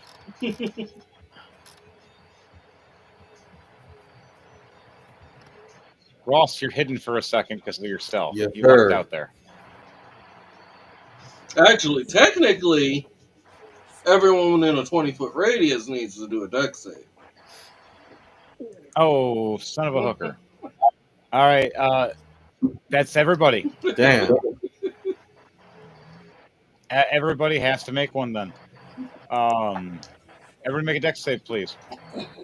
Ross, you have advantage, but everybody else. Plymouth got 12 you plus don't. 3, 15.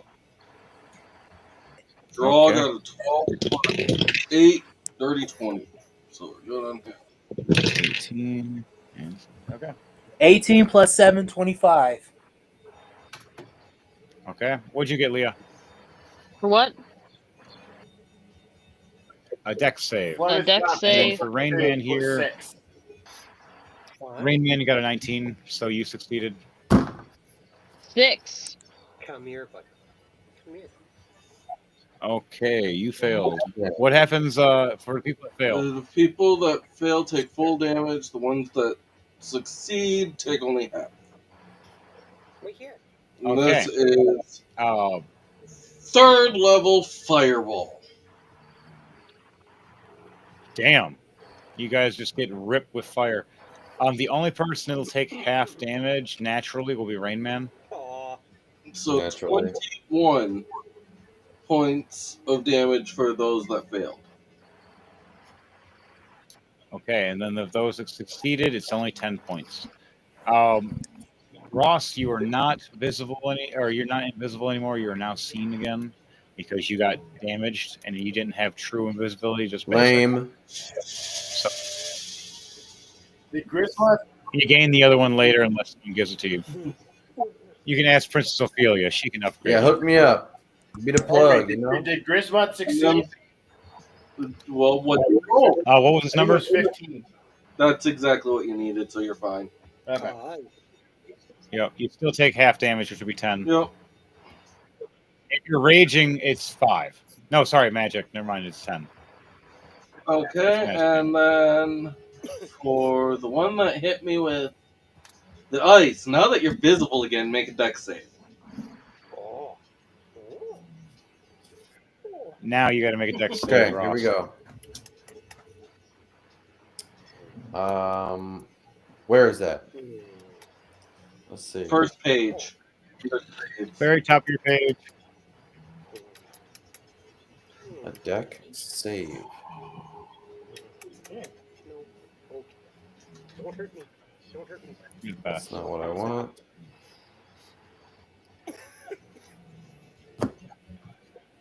Oh, that's good. Deck save. So, Drunken Dragon Brawlers the right way. What was your dex save? It's the very top page. It'll say the 6 different stats: dexterity, strength, intelligence, wisdom, and such. Constitution. Oh, so like saving throws. Yes. I read all these. You click No, on just do the dex. The one that's the number next to dex. dexterity saving. Dexterity. Okay, just Yep. oh, it says dex. I'm thinking like okay, never mind. So we're gonna roll this deck save. It's your main page where you see your character page, face, and sheet and everything. 1 plus 3. It'll say the 6 stats. Okay, you failed. Lame. How much? What was it? It's a 1 plus 3. Okay. You're So taking 4. 19 points of acid damage. Ouch. Ow. So I'm dead. Okay. That ends my turn. Now that it ends your turn, Princess Ophelia looks up and then looks over at Scattermace and nods. Scattermace shakes his head and goes, "Oh, bloody hell, I guess I have to do it, don't I?" Loads his gun hand and points right at the crystal that's keeping the whole castle afloat.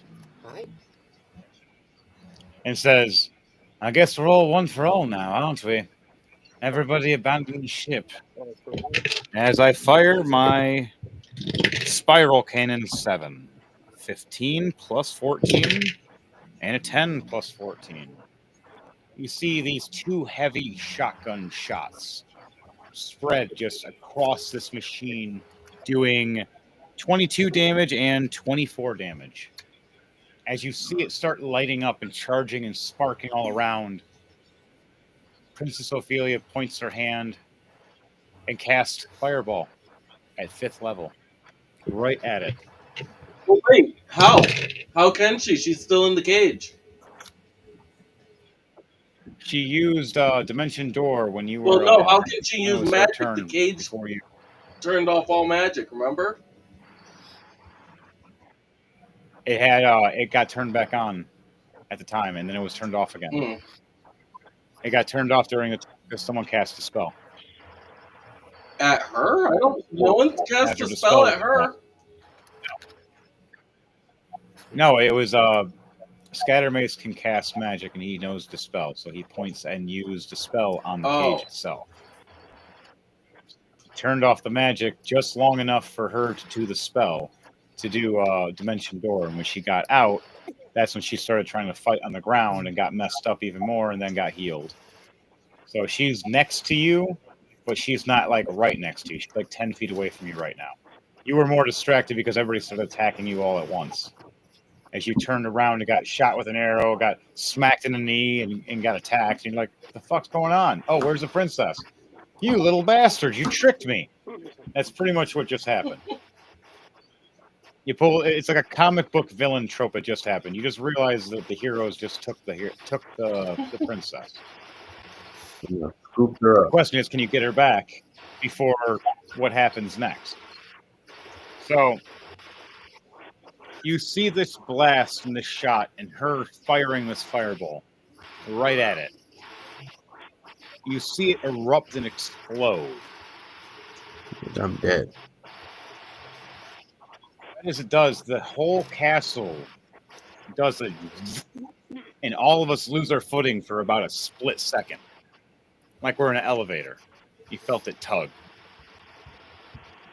I'm dead as hell. And we all look over and then just start free falling.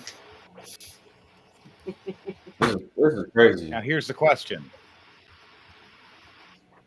What's going to happen next? Their turns are done. I'm dead. Are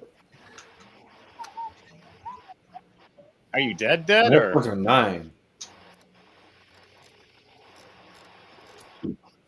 Yeah, So what? my hit points are 9. I How imagine much that's my health did you health.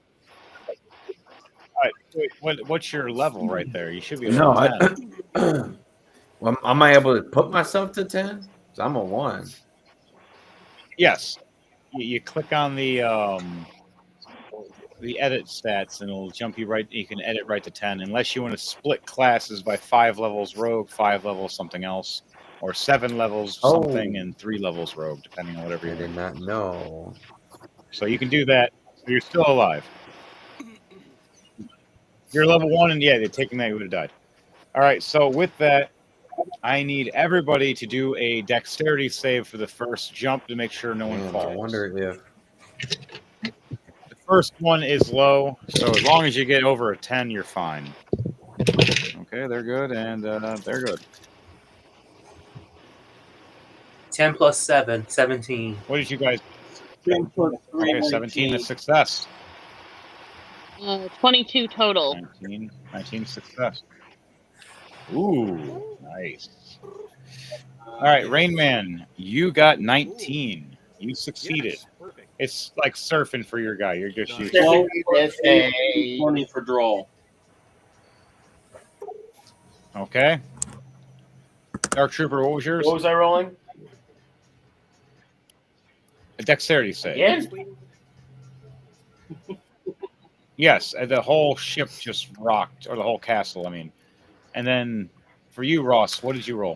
well, if I could pause for a second, if I upgrade my person to 10, then does that mean like I go through my like skill sets and like up those? You can add and edit that stuff when you want. You can save it and just come back to it later, or you can just do it right then and there. That's fine. For you, your dexterity, I believe, was a 3, so I'll just roll for you for that while you edit your Yours mod character. got a dirty 20, 17 plus 3. And Flemeth got All right, he got a 13 plus 3, you got a 16. a 16, 14 plus 2. All right, anybody getting over a 10 is fine for the first initial jerk from the whole castle getting ready to start free falling. The magic that was surrounding it, keeping it floating, has just turned off. Everybody that's up top, even the storm giants, are going, "What the hell?"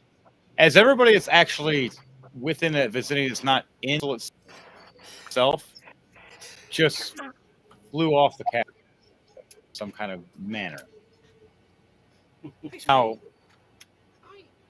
Edward Knight, what's the first thing you say or do back seeing the prince and realizing she's not in the cage, and you're all like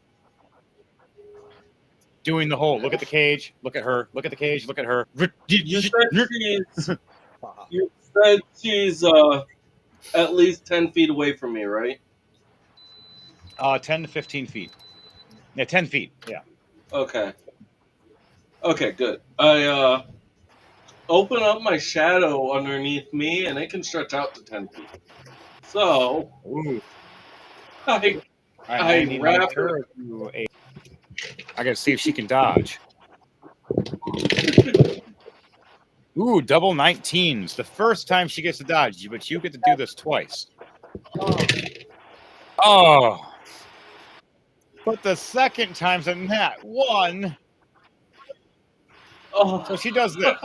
She does a cool dodge at first. She makes an ice version of herself, kind of like Sub-Zero, and your shadow goes after that and subs it and just sucks it in. And then she jumps over laughing, going, "Ha! Didn't get me." And right when she says that, your shadow just shifts over, just oh so slightly to the left, and she goes, "Fuck." Does anybody want to try to see if they can reach for her in time? Sure. To put their arm out to catch both Grismon and Flemeth. They are Well, first within they got to range. do a perception to see if they can even see it happen. Yes, this is true. You guys do a perception check. You have to have at least a 15 for this. Perception. Here we go. All right, perception. Passive. Passive. Oh, damn. 14. Tough. Yeah, no, Droll doesn't see it. He rolled a nat 1 and a nat 2. Grismon got net 20 plus 5, 25. All right, so Grismon sees it That- out of everybody. I rolled a 17. I'm just slightly distracted, apparently. But Flemeth also got 15. 15, so he barely sees it. Yeah, Flemeth just barely. Who else got over 15? Nope. Or 15. All right, and Rainman. No, Rainman got 11. He didn't see it. Okay, so for those who got over 15 or 15 and up, they see it. Leah and Grismont, you two are within sight of it. Leah, you're further away, though. You're still hanging on the big monster with ice spikes in its face. That's just your buddy at this point. Right? You're just hanging on the one eye, punching him in the face while he has an arrow in the eye, and arrow in the eye, and then a bunch of ice spikes in him. So he just has this horrible piercing. Grismont, you're going to be able to need to do a dexterity. No, sorry, it's the acrobatics or athletics. Yeah, acrobatics or athletics to see if you're able to run and reach. I got 5 plus 10. Do I get advantage? No, this would be a straight roll. This is a hard one. A 15. Okay. You slide right at her, and right when your fingers touch her fingertips, you see them slide past your finger. And also, right when you do, you pull your hand back and look up, and a giant blade comes swinging down at you from Ifrit. Oh my gosh. I rolled a 11 plus 9 nat 20 for perception. I guess no one didn't hear me on that. No, I didn't hear you on that. You see it as well, then, Sage. Roll your character. No, you're the last one to do acrobatics or athletics. Leah's too far away. Acrobatics, athletics. Okay, let's see what we got here. Plymouth got a 19 plus 7 for athletics. And what was it? A 17 plus, hang on. A 19 plus 7, 26. Okay. So you go and you run and slide to her as well. So you barely catch. So technically, Fleming's the one that's catching her right now, but he's too short, starting to go in the portal. And so Grismon's going to have to hang. I rolled an 18 plus 9, 27 for athletics, Arabic. All right, so we have two dwarves, both of them sliding and grabbing the princess. Both of them hanging on, one on each arm. The only thing is that Grismont can do is hang on to their legs to make sure they don't go in the hole. If not, they're getting sucked in with the portal. Because Devontae, once he starts closing it, he can suck them in. Wait a minute. These portals can only be used with shadows, right? Yes, the shadow is awake right now. So even with the light right now, it'll look like a tar pit. Because But it's would opening. would light be able to slow it down? Yes, Or it at would least make it like a weaken it. motion effect, like quicksand. Would it weaken it as well? Now that all determines, but you also have a giant Ifrit about to smack and pummel you guys the second you take too long, because he's about to have his turn after you guys are done, and he is winding up. I'll be all right. So you can try to pull, or you can have two of you guys go in for the portal. Unless Grismont's jumping in with.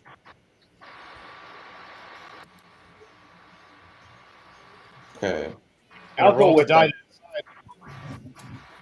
Both Flemeth and Grismont will go with her. All right. Oh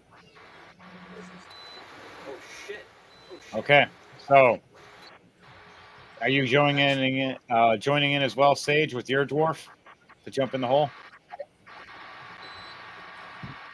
I don't think I'll take on this one just yet. I still got a lot of work to do with this character, unfortunately. That's fine. So, do you want to stay back then, or do you want to jump in the hole? I'm gonna stay back on this one. So you see Grismont and Fleming both jumping in the hole after the princess, kind of like the video game Altered Beast, where they have the jumping through different portals in the next game. You see the beam of light and them jumping through the hole. Love that game. But it's a beam of shadows instead. Edward Knight, what do you say or do as you watch the princess getting consumed and the two figures jumping in right as it closes? Well, I'm also going down through the portal at the moment as well. Oh yeah, but what's the last things you say to everybody else as you're going downward? Because it's your feet He first, doesn't then say your anything. legs and hips. He doesn't say anything. He just goes down silently as he steals the princess. He basically the moment she starts going down, he starts going down. Because at that point, it's already sucking. The portal's already sucking. Suck. Sorry, Clip that. I love Spaceballs. Great movie. We ain't fight shit. All right, yes, that's a real movie called Spaceballs. Yeah. Incredible. 10 out of Check 10. it out. John 100%. Candy's son's coming back. All right, so Edward Knight has taken off with Grismont, Princess Ophelia, and Fleming. The rest of you are in a falling castle with the devil. What are you going to do? Oh yeah, Edward Knight, did you pulling back Ifrit, or did you just leave him there? No, Ifrit's standing right with me, so he's going right with me. All right, so you're going to be pulling him back into his bottle? Yep. All right, so he goes back in the bottle. Oh, we're good. All right, guys, the rest of you, time for survival. Everybody do a survival check for me. Except me. You all have advantage in the first turn. Except me, because I'm down at the portal. Yep, you're down the portal, but for you, it's more about can you hang on? So I need you to do a strength check with both your characters, while everybody else is doing a survival check. 18 plus 2, 30, 20. Do my characters get advantage or disadvantage? Or just straight roll? Grismont will get advantage. Fleming can see in the dark too, so he gets advantage. Okay, so they both Survival get advantage. check. 15 plus 0. 15 still a success. That's gonna be a 3 plus 2. 5. Ooh, Whopping. failure. It was That's better a than nasty. I rolled 2. Flemeth got a 17 and plus 3. 4, 21. No, Grismont got a 21. For Neris, I have a nat 20 plus 5, 25. Where you going? And Flemeth just got a double 15 Okay. plus 3, 18. You want to? I know. Where you want? All right. I command you to bring me 11 and 12. 2 and 4. Okay, so Rain Man, you're good. Cool. You got a 14 and a 16. Scattermace got a 2 and a 4. And then Princess Ophelia got a 6 and a 17, so she's okay. No, Princess Ophelia is stolen. Never mind. I don't have to roll for her. Yay, one less roll. But Scattermace just slams against the ceiling. As all the rest of you grab up against something, you see him raise up. Ow. Wow. Gravity hurts. Hi. Oh, it's gonna hurt even worse when it comes down. Oh yeah, the giant portal creature is watching all of this happen as Crom Tombcrawl still has her weapons ready, swinging and fighting. All right, who's trying to vacate? As she's trying to vacate herself, as she looks back, going, "Okay, I'm gonna go ask for my god to, instead of killing you, to make me go bye-bye. Bye-bye." And you see her start flapping her purple wings and flying right towards the big creature. Leah, I need you to do a dexterity save for me, please, with your Tempest. Okay. Oh, I've angered the dice gods. I rolled a nat 1. Oh no. You just ain't got no luck with this dice. Yeah, someone save me, You ever please. played Grand Theft Auto and you just go and like pull somebody out of the car and just throw them out? Oh. You know, it's kind of what happens to you. Is Crom Tombcrawl flies right at you, sees you punching this creature in the face. She grabs you by your scruff of your cat hair and just chucks you. That's kind of tough. And so I need you now to do a dexterity save to see if you're going to hit the ground or not. You are a cat. You do get advantage, so you can roll for advantage for me. See if you're going to land on all fours or your feet or your head, depending on your roll. Your head is crazy. Well, my best roll out of 2 was 18. That's before adding anything. All right, explain to me how you land. As she grabs you by your scruff and throws you 20 feet, and you land towards the proper solid ground instead of Well, lava. I do the proper roll that any good martial arts would teach you to safely protect your neck. That one.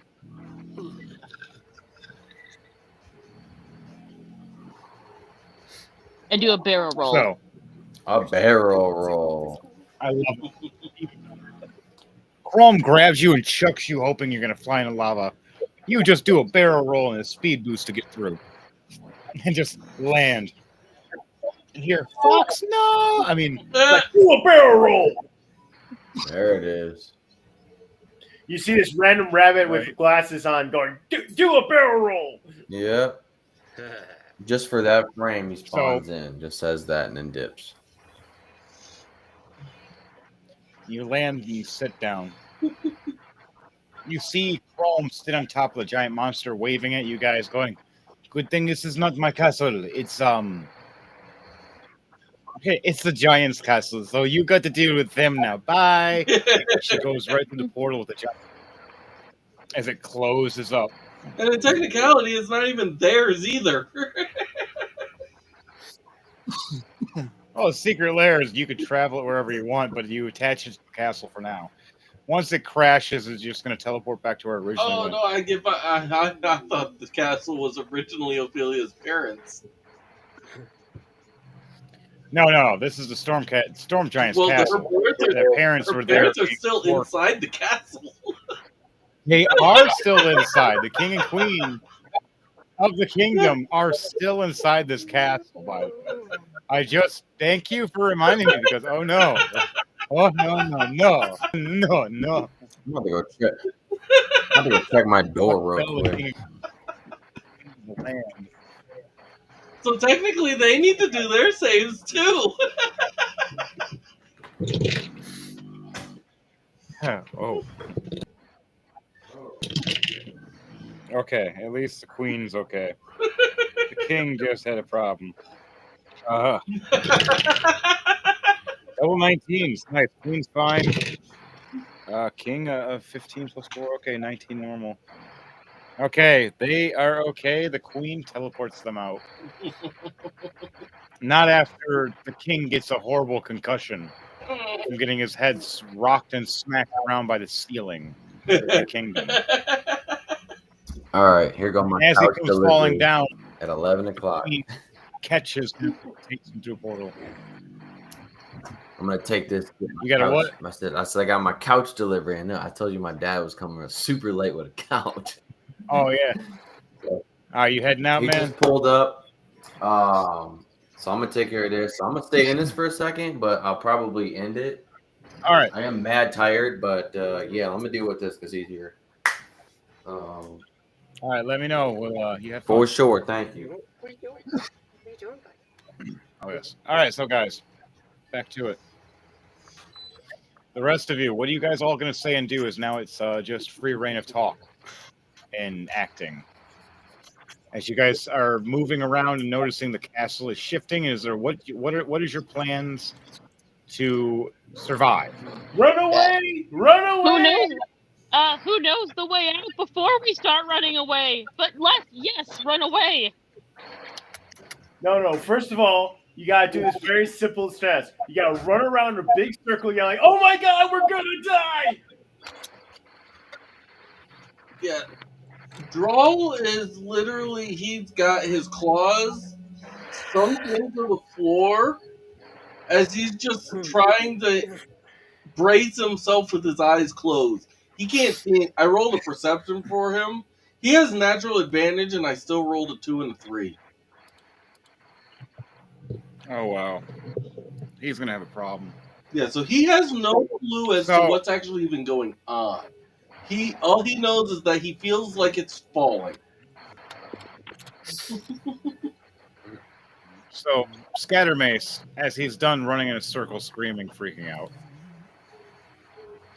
stops and looks at everybody going, so guys, I believe we need to find a way out. I don't know if there's an exit from here, but we can either blow a hole in something, or unless anybody has magic, to get the hell out of here. Who has fireball? So, let me see. Anybody? Nope. Droll has firebolt. No one. Does it work the same? Scattermace shoots at the wall and hopes it breaks through the wall. Let me see. Nice one. Going to bed? Going to bed? I'm so glad I had managed. Ooh. I rolled that 1 and a 10. Oh, that one would have sucked. I got this. Boom. I don't got this. All right, so I blast into the wall and you see a hole. You see the sky. Nice one. I shoot one more shot. 2 sixes, nice. It's a critical. And blast a bigger hole. And look over at you guys going, so is anybody going to help me make this hole bigger, or do I have to keep shooting? I will, I volunteer to punch the hole bigger. Okay, Droll finally sees, opens his eyes with a 17 for 6.3 for perception.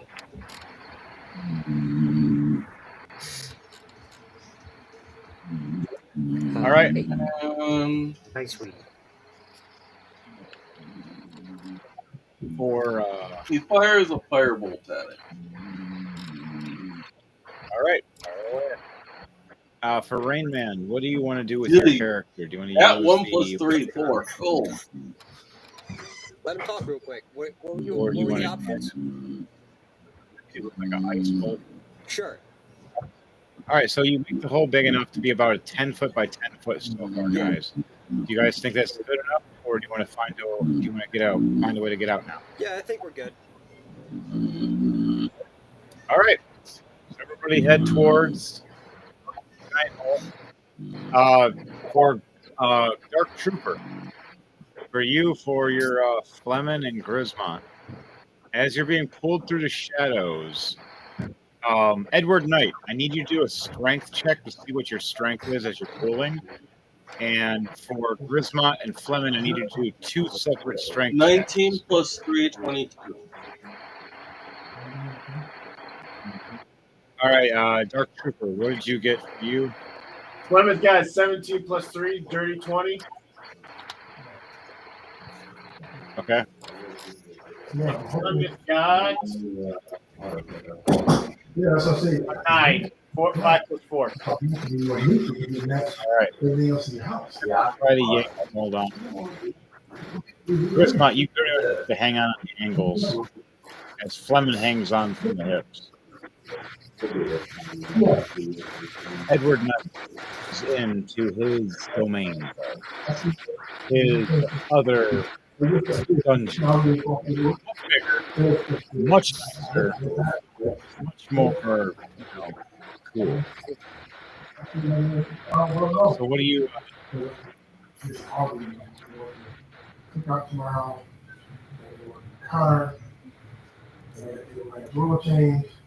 after that? The rest of you guys get ready to jump through this hole. All right, everybody ready to jump through the hole? Yep. The question is, do you have a plan of flight after you jump through? It's the starter pack, so we're good. This is the last thing. So two pieces, that's all you need? Should be. Yeah. One piece that's 55. Draw. You can fly with wings, can't you? Yes. All right, so you're good. Either way, it's not it. You won't take it. Catermace got a 19, but he has no magical anything.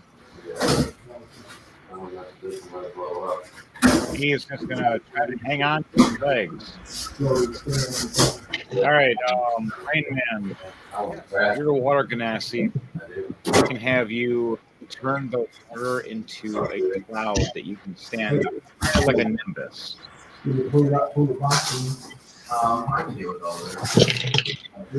Get out of here, man. You're the hardest part. Only you.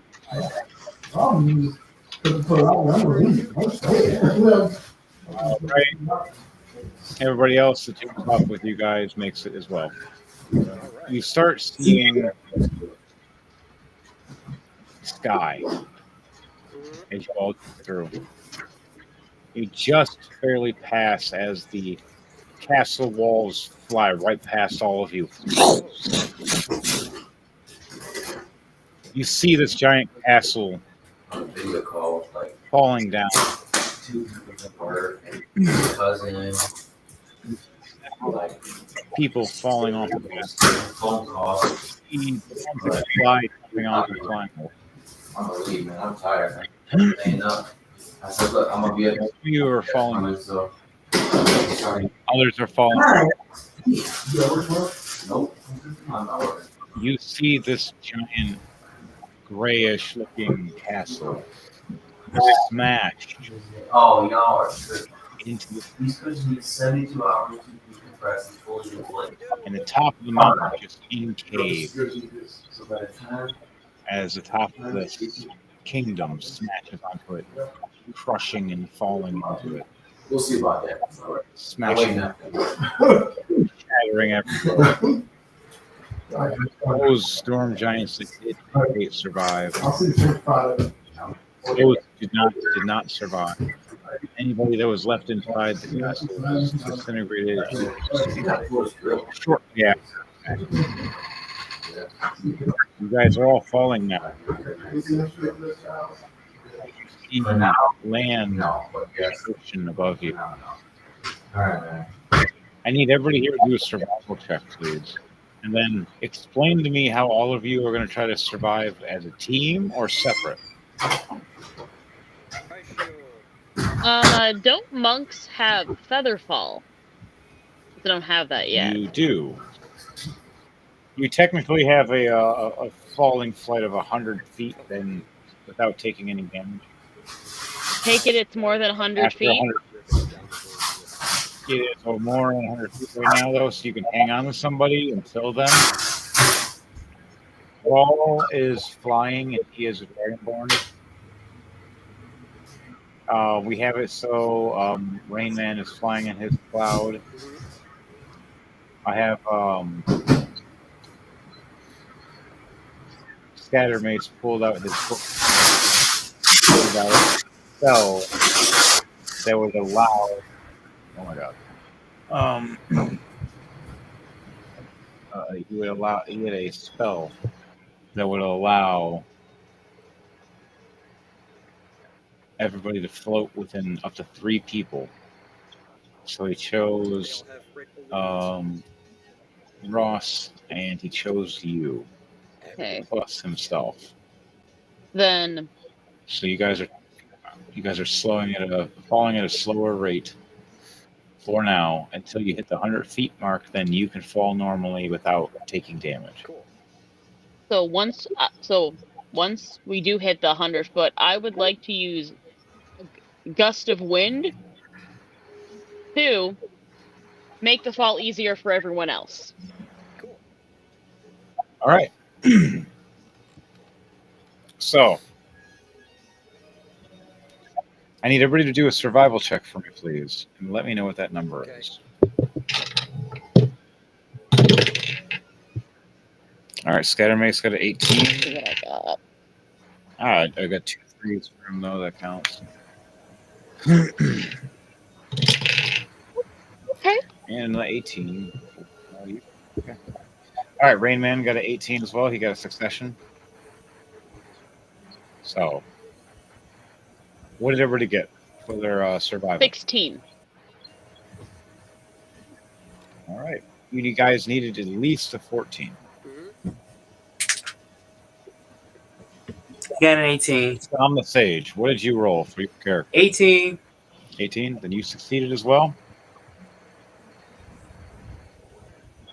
All right. You all make it within the 100-meter mark finally to 100 feet. From 100 meters down, then you went to the feet mark. Leah, your character Tempest, he says throws a gust of wind. Yeah, once I'm falling, once I can feather fall, I'm going to use the gust of wind to make it easier for everyone else. I'm going to use that wind to make it easier for everyone else to land or fall. Okay, so you go and do that, and you land, get closer and closer, and finally you use the gust of wind to slow down their fall and make it more cushiony. So everybody, for your final survival, will be with advantage. So everybody roll another survival, please, with advantage. Thanks to Leah saving your butt. With my dope monk shit. Right? That's the best stuff. Ooh. Okay. And ooh, it's the double 13. That's a crit. Okay. All right, so Rain Man, you got a critical 2 13s. Scattermace got a 15 plus 3. All right, Tom and Leah, what did your 2 characters get for your? I got Ross and Ross. In total, 24. In total, 24. A 19 plus 5.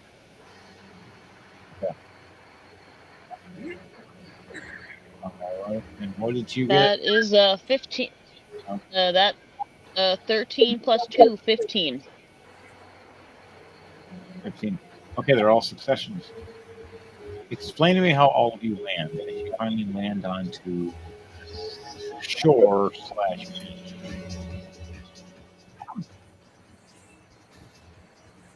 Who's that?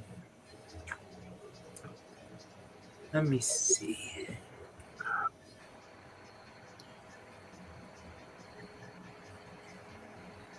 As Scattermace sees the ground coming quickly, even with his feather fall,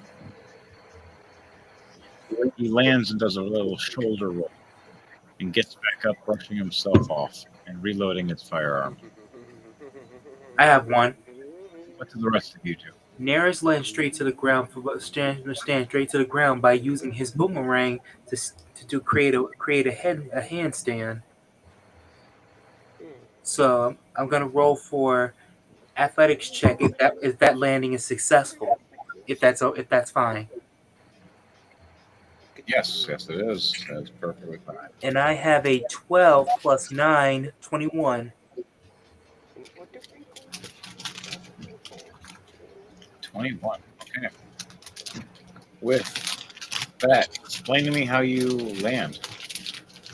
As he's heading for shore, he takes a boomerang from his backpack, points it downward as it sinks to the sand, as it sticks to the landing while he used all his strength for an athletic type of handstand.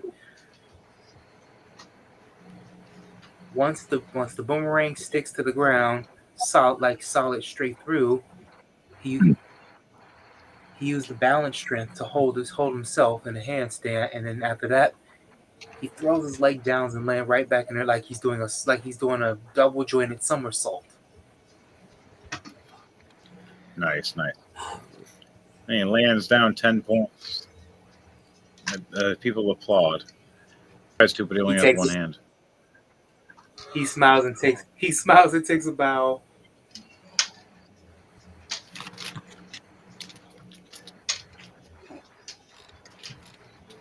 So, you land for yourself. Explain to me how your character got abilities. Floating with a cloud to land down. I was gonna cloud to land down. Either I can turn something into, I would guess, like an ice glider or an ice shield. I can put myself in like an ice ball, or I can possibly. I don't know if I can necessarily do that. Like with the clouds, I don't know if I can help it with the rain, but maybe I can shoot like a water jet down, possibly, and then just kind of softly land with the water jet. That's probably my best option. All right, so I'll roll for a dexterity for you for skill and style. Okay. All right. All right, you got a 15, so it's a succession. Yay! All right. I'm looking down cool with the water suppression down to push you and land you properly. Cool. Without crashing. Yeah. Show off. All right, a little bit of showing off. Making everybody else look like their rolls were nothing compared to this water show. That was Nearest's word reaction after seeing seeing his character come on shore. He'll just exclaim that out. There you go. Right. Scattermace looks over at all of you, goes, all right, so what do we do from here with all of you guys? We're going to have to find somewhere for survival. Maybe a rest point or anything. Maybe make a shelter. He looks around, and as he looks up, he sees the mountain that the castle landed on. He sees an avalanche looking through on all sides down the forest. And goes, was that our fault? As everything is shaking.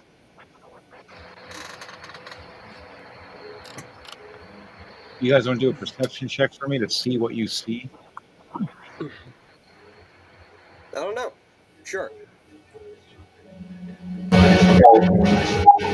Alrighty then. Well, let's see what we got.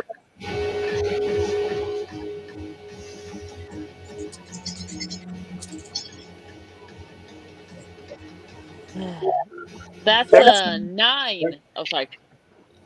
13 plus 9, 22. That's a 9 in total All right. for me. Oh, I don't dear. feel like saying how low I rolled. Are you like seeing birdies or stars right now? You can roll with advantage because you have plenty of time to look around. So everybody has advantage with looking around with their characters. For Fleming and for Grismont, you finally reach the lair, the true lair of Edward Knight. Now, do you want to let go at a certain point, or do you want to be captured too? Because you could be trying to hide in his keep, or you'll be captured in the process. I'll let him be captured. Uh-oh. Okay.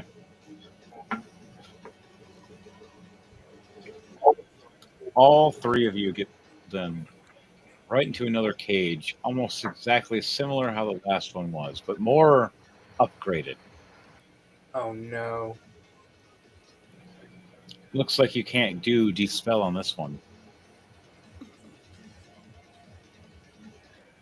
And Edward Knight is prepared just in case anybody trying to break through this one. Much harder without him opening and closing it, because the only way to open and close this one is by shadow teleport only, as it will not allow any other magic ability but shadow teleport.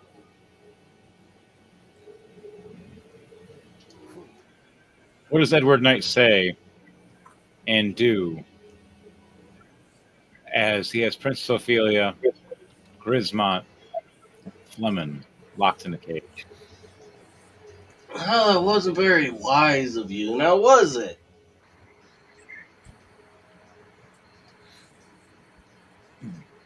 As he's talking to the two extras. Yep. So what does Grismont and Fleming say to Edward Knight?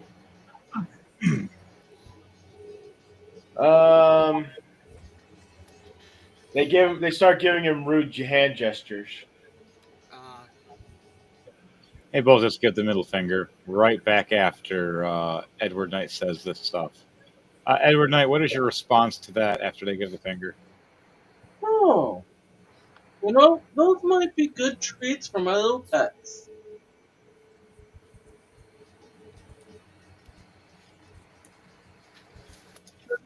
And what does that mean?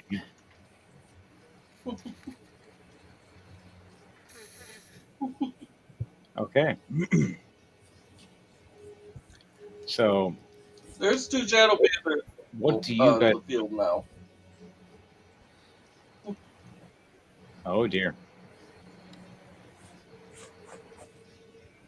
So you guys have that set up for that right now.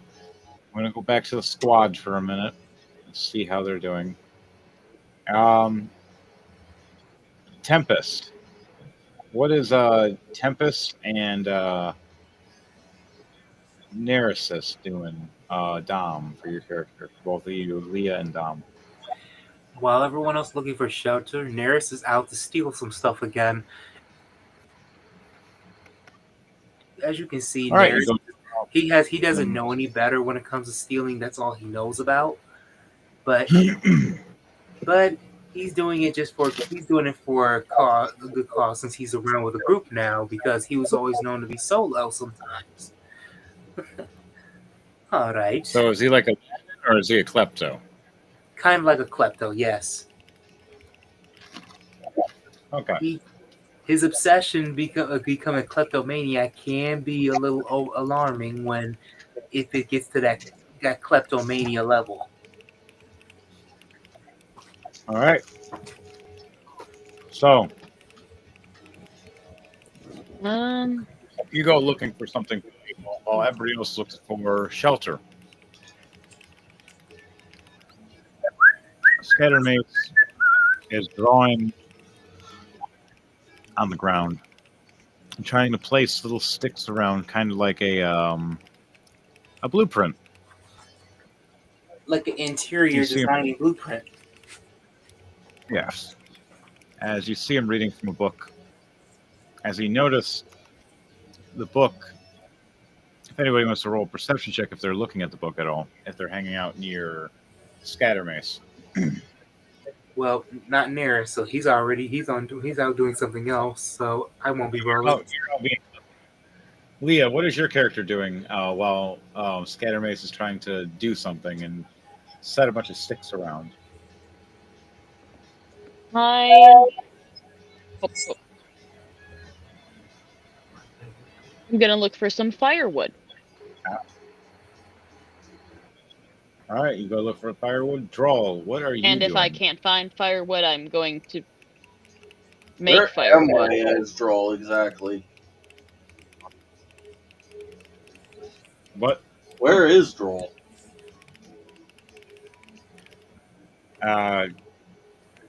Draw would be standing with the crew.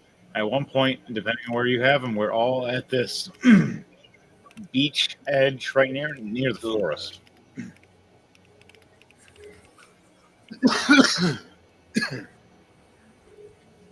Rolls a nat 20 plus 6 for the perception. You see the book that Scattermace has is one of the books that Luna loaned him many years ago to teach him. And that he is trying to cast a spell to build some kind of home for us for the night. But he cannot be interrupted once he starts the spell. It'll take him 1 minute to try to create the spell. So, I'm going to cast Bless on him. all right, much appreciated. As he starts glowing, what does the bless look like when you cast it? It's a yellow hue. So Scattermace just glows a yellow hue as he's sitting there and trying to read this book and cast a spell. After that happens, everybody else is looking for firewood and sticks. Gum, I want you to roll for me a sleight of hand to see if you find anything. And Leah, for you, I want you to roll a survival check to see if you find any wood. Roll with first. You can roll with advantage for both of you. Roll. You are making sure that no one bugs Scattermace, or what are you doing? Yep. Yeah, making right. sure no one. And I'm going to say the same thing about Ross. He's going to stand there as well and make sure no one bugs him while he casts the spells to create this nice little area about 100 feet or so away from the shoreline of water, so it doesn't get splashed up just in case. But right at the edge of the forest.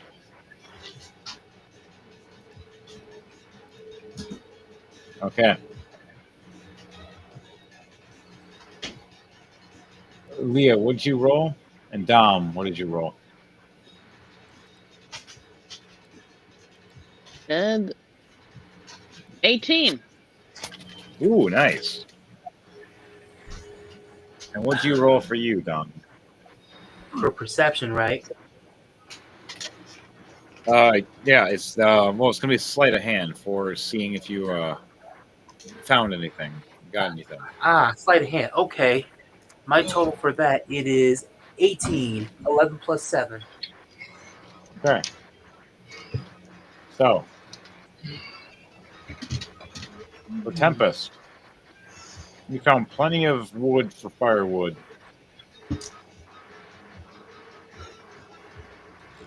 Even found nice staff kind of stick that you could utilize as an actual weapon.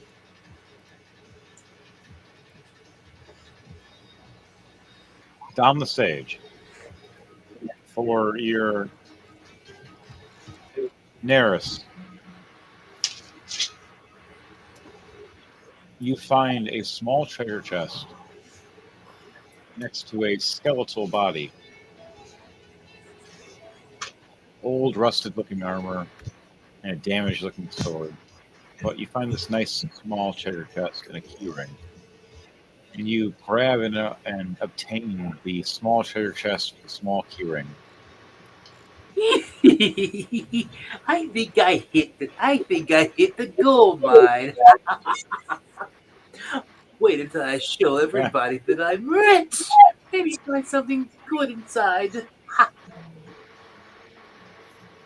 All right, do you move away or do you hang out there longer? Sit there for a little longer, but not too long.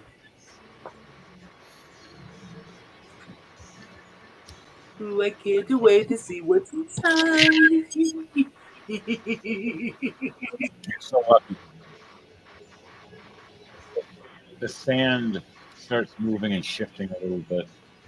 But by the time you get up and leave, It's just the right time before the creature itself that was under him trying to eat whoever was there. You get up and walk away 3 feet, 4 feet, 5 feet, snap behind you. You look over and see this giant-looking, sandworm-looking creature. Did I say I was gonna be rich? But I thought I mean when I say rich, I think I mean rich for rich becoming someone's food. Uh, hello. Just, You just, walk away just with a the little treasure klepto. Just in your chest. Okay, Head I back. go.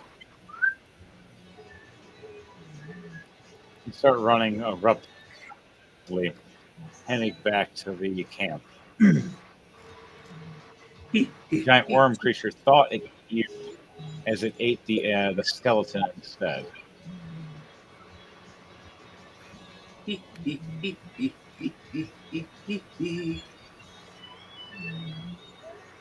Okay. Leah, for your Tempest, you finally reach back to the camp. And for you, for Neris, and for Jamal, and for Rainman, Yeah. all of you make it back after doing what you were doing. Rainman, what exactly were you doing in that process while everybody else was trying to build a house, finding wood? Were you looking for food? Were you hanging out? Were you surfing? Were I'm you just looking hanging for out. treasures under the water? What were you doing? Just hanging out? Yeah, just hanging out. I'm just chilling. I have your areas. Back up the fence next to the grass just in case.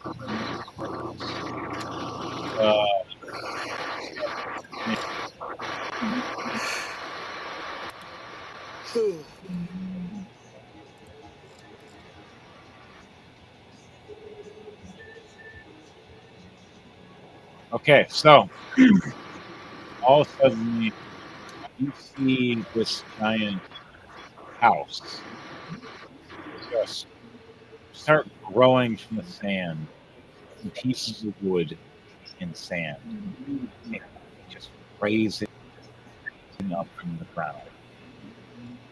You see the water mixing and pouring itself like it's magically floating right towards it, turning it into mortar, mixing around the sand and wood until it finally becomes hardened. You see this medium-sized, two-story house kind of looking. About several small bedrooms. And then the kitchen, an area just where we was talking after the front door, plus the roof. What do all of you say or do as you see this giant house built up out of sand and mud and sticks and magic and water? It's more I ask brownish. out loud if it's a fey trap. You see him smiling and laughing, going, "No, my dear, it's not a face trap at all. It's actually, quite frankly, a mystical house that is made from elements, lunar force. And after she taught me how to use it, I've been very exploratory, say, and experimental, trying to make it better. But that's a good idea. Maybe I'll make a trap later. Thank you for the idea. Sure about Faye. Well, That's my target. My target is little critters like mimics and goblins.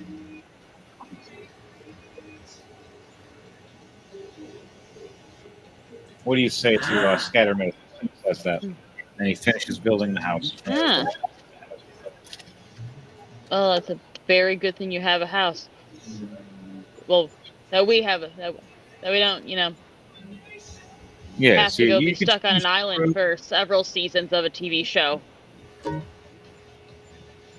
as He laughs and chuckles. He walks up to the door and puts a door handle on it that glows and opens up. Every one of you, they all head in. You see 4 different corners wide, with 2 stairways leading upward from the left and the right,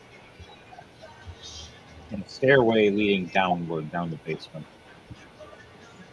You see the romp room where the main room is, the living room, and then upstairs the bedrooms, and downstairs is the showers. As you go further past the stairs, there's the kitchen. So everybody can sit and eat and figure out what they want, as they see a magical fridge amongst other things sitting there. What do all of you do and or say as you see this room? And the room, you notice that walls are painted different colors per section you walk into. The first room you walk into one corner. It's gonna look good for me. Neris runs to one of the corners, taking the mysterious treasure box with him. I called dibs for one room. Get out of my way if you're not gonna get it away. What do you say, Rain Man? What's up? What does your character say as you walk into this house that has been created for us to rest in? Thank God, finally. It's been getting late. I'm making myself at home. I am making some tea. All right, good show. Nice. And I ask anyone wants some? I'll take some. As I go to, I grab 2 cups from what I presume to be the right place. So when you're at someone's house and you just open things until you find the thing. Yeah. Now, because it's a magical house, as you reach and open and your thoughts become reality, it knows what you're looking for. As you touch at the handle of the door, you hear a bunch of shifting and moving. And the second you pull in the cabinet door, you see it stop and shift, and a bunch of tea elements of different kind of drinks, of different types of flavors of tea, and different kinds of sugars and honeys and cups. Okay. I take out 2 cups that say world's best wizard on them. And I pick out a nice green tea, some dried rosebuds, and fancy looking sugar. Nice. She pulls out the golden sugar. The stuff in the far back that no one really knows about. She just reaches her hand back there, pulls out the cubes that are hexagon shaped, that are golden, places a few of them in her tea as she watches it glow for a couple seconds. Rolling coconuts be thrown out, being mysteriously thrown inside, is coming from one of the rooms Nearest was in. One coconut flies after another for like every 5 seconds. Like poof, poof. One after another. Another coconut. Another one comes in when one try to speak. Right? You keep just having one after another. Dwell Aizier, what is your character do?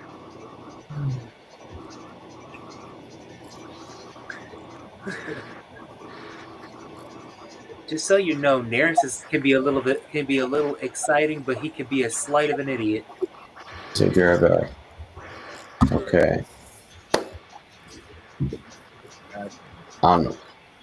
So to let you in a catch up, Ross. Scatter Mace was able to use his magic to create a magical house for everybody to sleep in. And now everybody's chilling in the house as it has its own magical defenses. Uh-huh. So we all are hanging out in the kitchen and or the upstairs is the bedrooms, the downstairs, they have showers, the main room area is the kitchen, and so everybody's chilling in the kitchen having food right now. You could choose what your character wants to eat. The magical house makes and creates whatever it is for you as you reach for it. I could choose what my character decides to do in this house.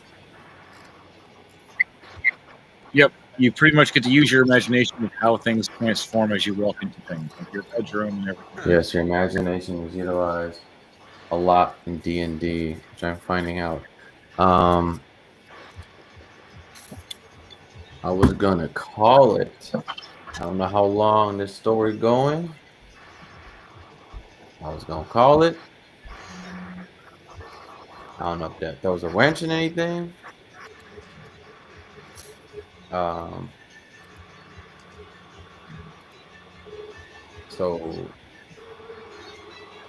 I was about to crack.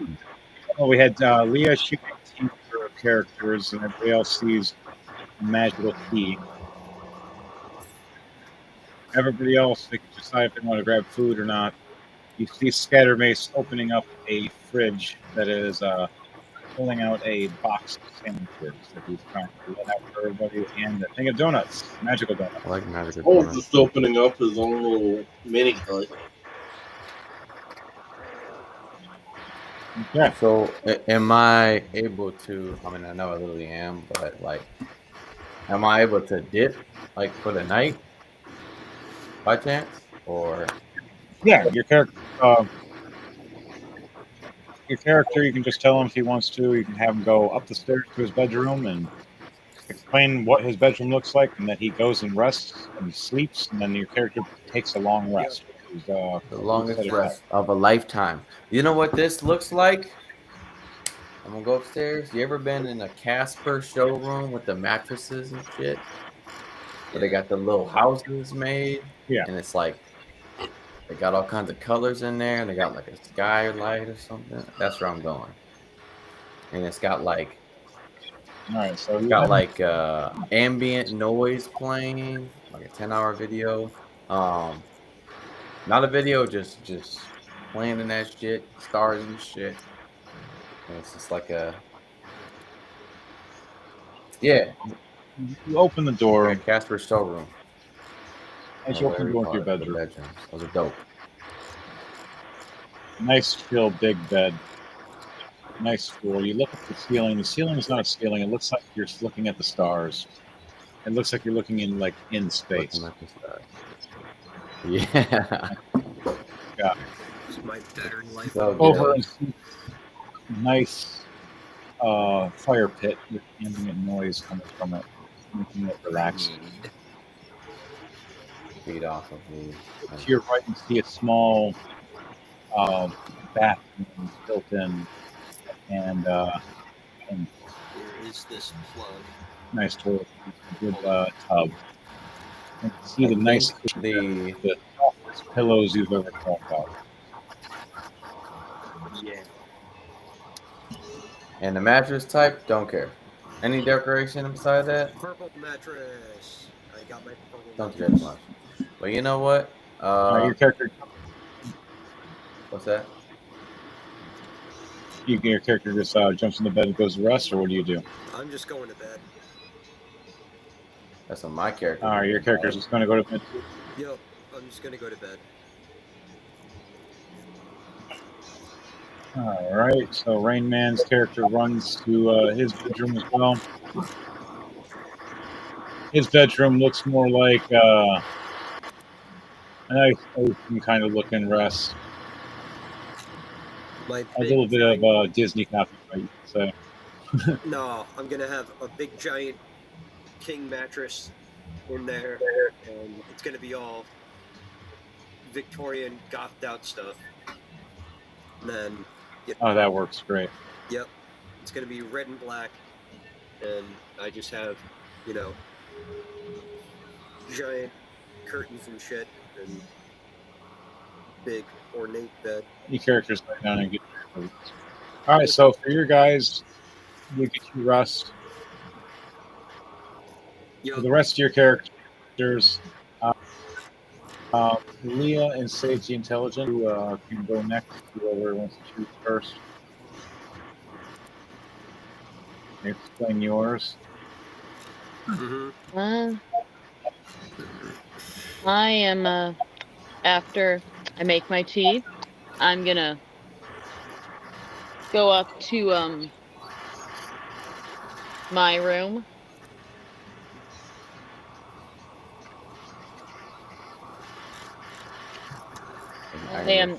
It's gonna look like a more normal room, except it has one of those ridiculous heart beds. Yeah.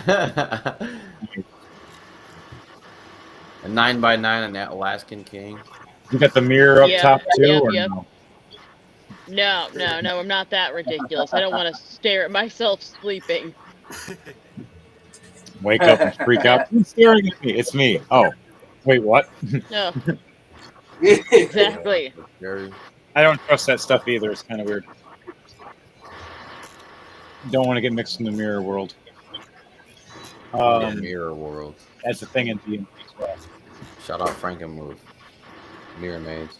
All right, so you walk in, you go in, you have your heart-shaped bed. Do you have a pit or not?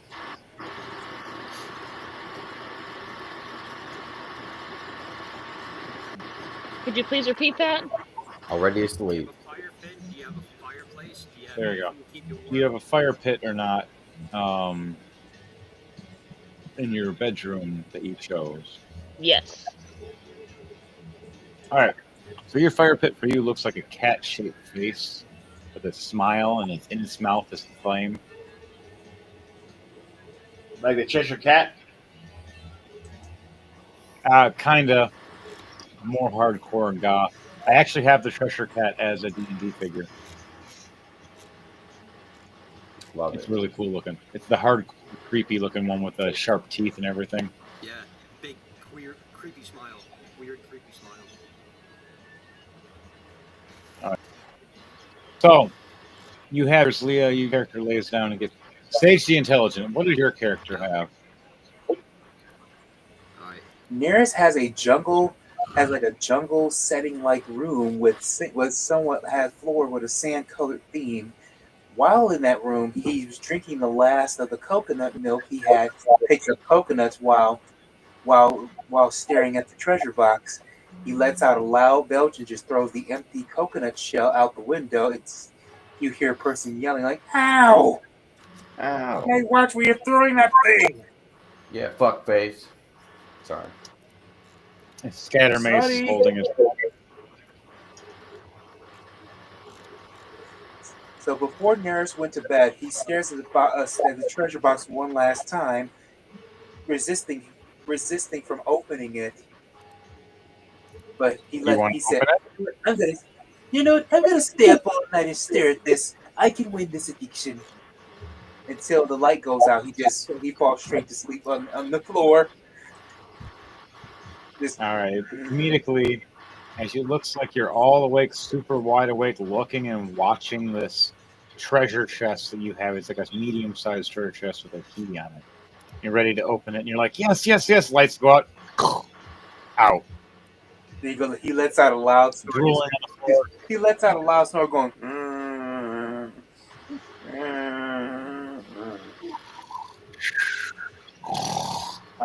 Such as. The sound design is incredible. Yeah. I'm just very good at voice acting.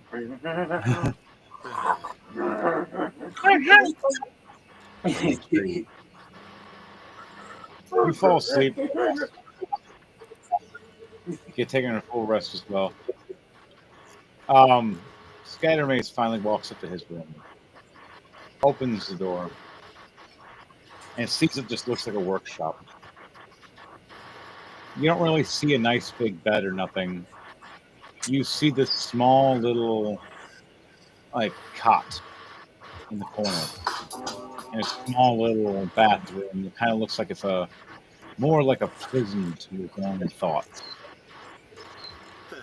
As you look over and see an immense workshop meant to work on his gun arm that was built into his hand. His hand tragically from a bunch of goblins killing and eating his brother and sister in front of him. And traumatized with the thoughts, he goes to work working on the arm more and more with no rest. Not taking a full rest, but only taking a short rest. So only gets half his health back. All right. Now to Edward Knight, Princess Ophelia, Grismont, and Fleming the janitor.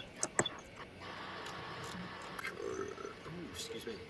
Edward Knight, what are you doing before your character goes to rest as you see your prisoners? All he did was just kind of summon the two Shadow Panthers and walked away. All right, so as you Shadow walk Panthers. away, what do you do for your rest for Edward Knight then? As you walked away into the darkness. Edward just heads to his room in his castle. You go and start playing some jazz music and go to sleep. Taking a full rest. As the two panthers keep crisscrossing as these shadow panthers walk back and forth around the cage, growling and snarling because they don't need to sleep. What does Grismont and Fleming sit there and say as they see the princess sitting in the corner crying? And she is only 17 years old, as today was actually her birthday, and she didn't want to tell anybody. Aww. She just turned 18 from being 17 to 18. And her day was literally getting her ass beat. Good. Man, she had already had a tragic story, man. You can check it out. It's pretty messed up. Yeah, Edward has not been nice to her at all. No, she is mentally traumatized for life because of this guy. Especially right now. He waited till the right time to screw with her. Fucking. So, Grismont and Fleming, what do you say to Princess Ophelia? As you see her laying down crying, just feeling defeated and broken. As you see her hair keeps changing back from silver to black. Flemeth goes over and cuddles her, says, "It'll be all right, love." As you try to nuzzle near her or talk, you feel ice and then fire. And then ice again, and then spikes from thorns. She keeps changing elements and not feeling mentally stable. What does Grismont say? Grismont just starts tapping around the wall, seeing if he can find some way out. Bye, Rayman. We love you too, man. You should have said bye. No. Also, Flemeth also casts blessing on her. About to wrap it up in a minute. All right, you cast bless. As you do that, she sits back up. And you see her get into a Indian-style stance and starts trying to meditate.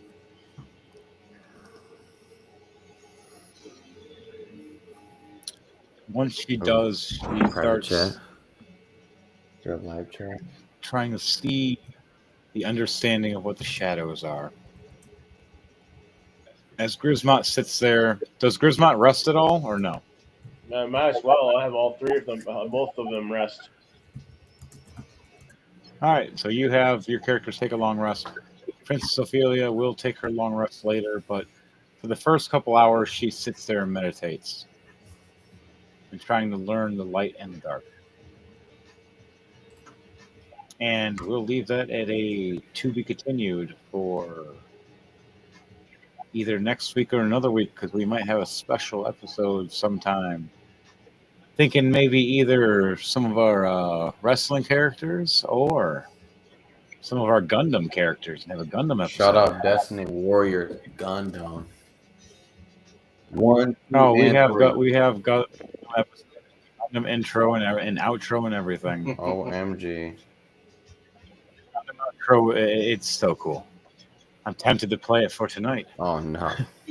So, you got to see it. You'll like it.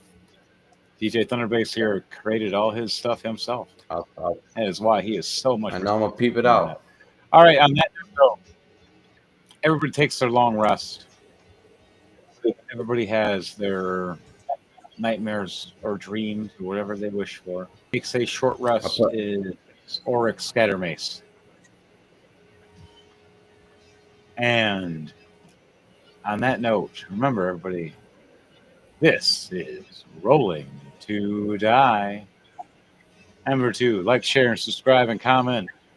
We're done with your bullshit. We're a crazy clown world out there. Now, to you, wow, and to you, wow. Hi. Does anybody want to say anything before we end this tonight? 2 things. Russ, in order for you to take a long rest, you press the little campfire in the corner. 1. Hello? Second, tune in on Wednesday for the Chaotic Minds podcast at 9 p.m. Eastern Standard Time. Be there or be square. Also, I gotta take it. tune in every Friday at 9 p.m. Eastern Standard Time to join in for Rolling to Die, as we have special guests at all times. And we also have our classic trio that always are here. So, anybody else? Sage Intelligent, Leah, and Ross, anything you guys want to say before we end the night? Yeah. Sure. Damn. 2 things. 1, we will see you guys soon. 2, don't be like Neris. He could be an idiot. He's a klepto. Be like Sage. Be smart. Okay, that's enough. Thanks for joining us. Have a good night. Don't be like me. Don't forget to pray to the dice gods. Don't make them mad. Love it. And you, Ross, what do you say? All right. This is cool because I never done it. The usage of imagination in this ordeal is pretty cool. You really tap into that concept. So yeah, that's the biggest thing I could take away is like the utilization of imagination in this ordeal without the figures and everything. So it's kind of cool. You gotta tap into character and you really gotta be in tune, you know? So on that note, appreciate y'all inviting me, having me on here. Something different. Hey, welcome to join us next week. Just let us know. Yep. Here, I'm gonna type a number. 1, 2. We're gonna say 4, 1, 2, 3. That is the number of sheep I will count tonight, ladies and gentlemen. It's not even a live chat; it's a private chat. Who cares? That's perfect. Fine. Good night, all right, everybody. DJ, before we end this tonight. Nothing, sir. Hit it, DJ. To end that shit.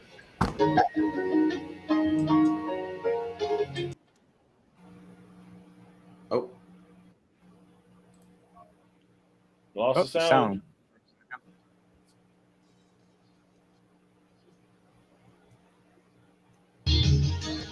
There we go. We're back. Dragon Ball intro. Look, it's Scatterman. He's by himself again.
It screams! Fireball!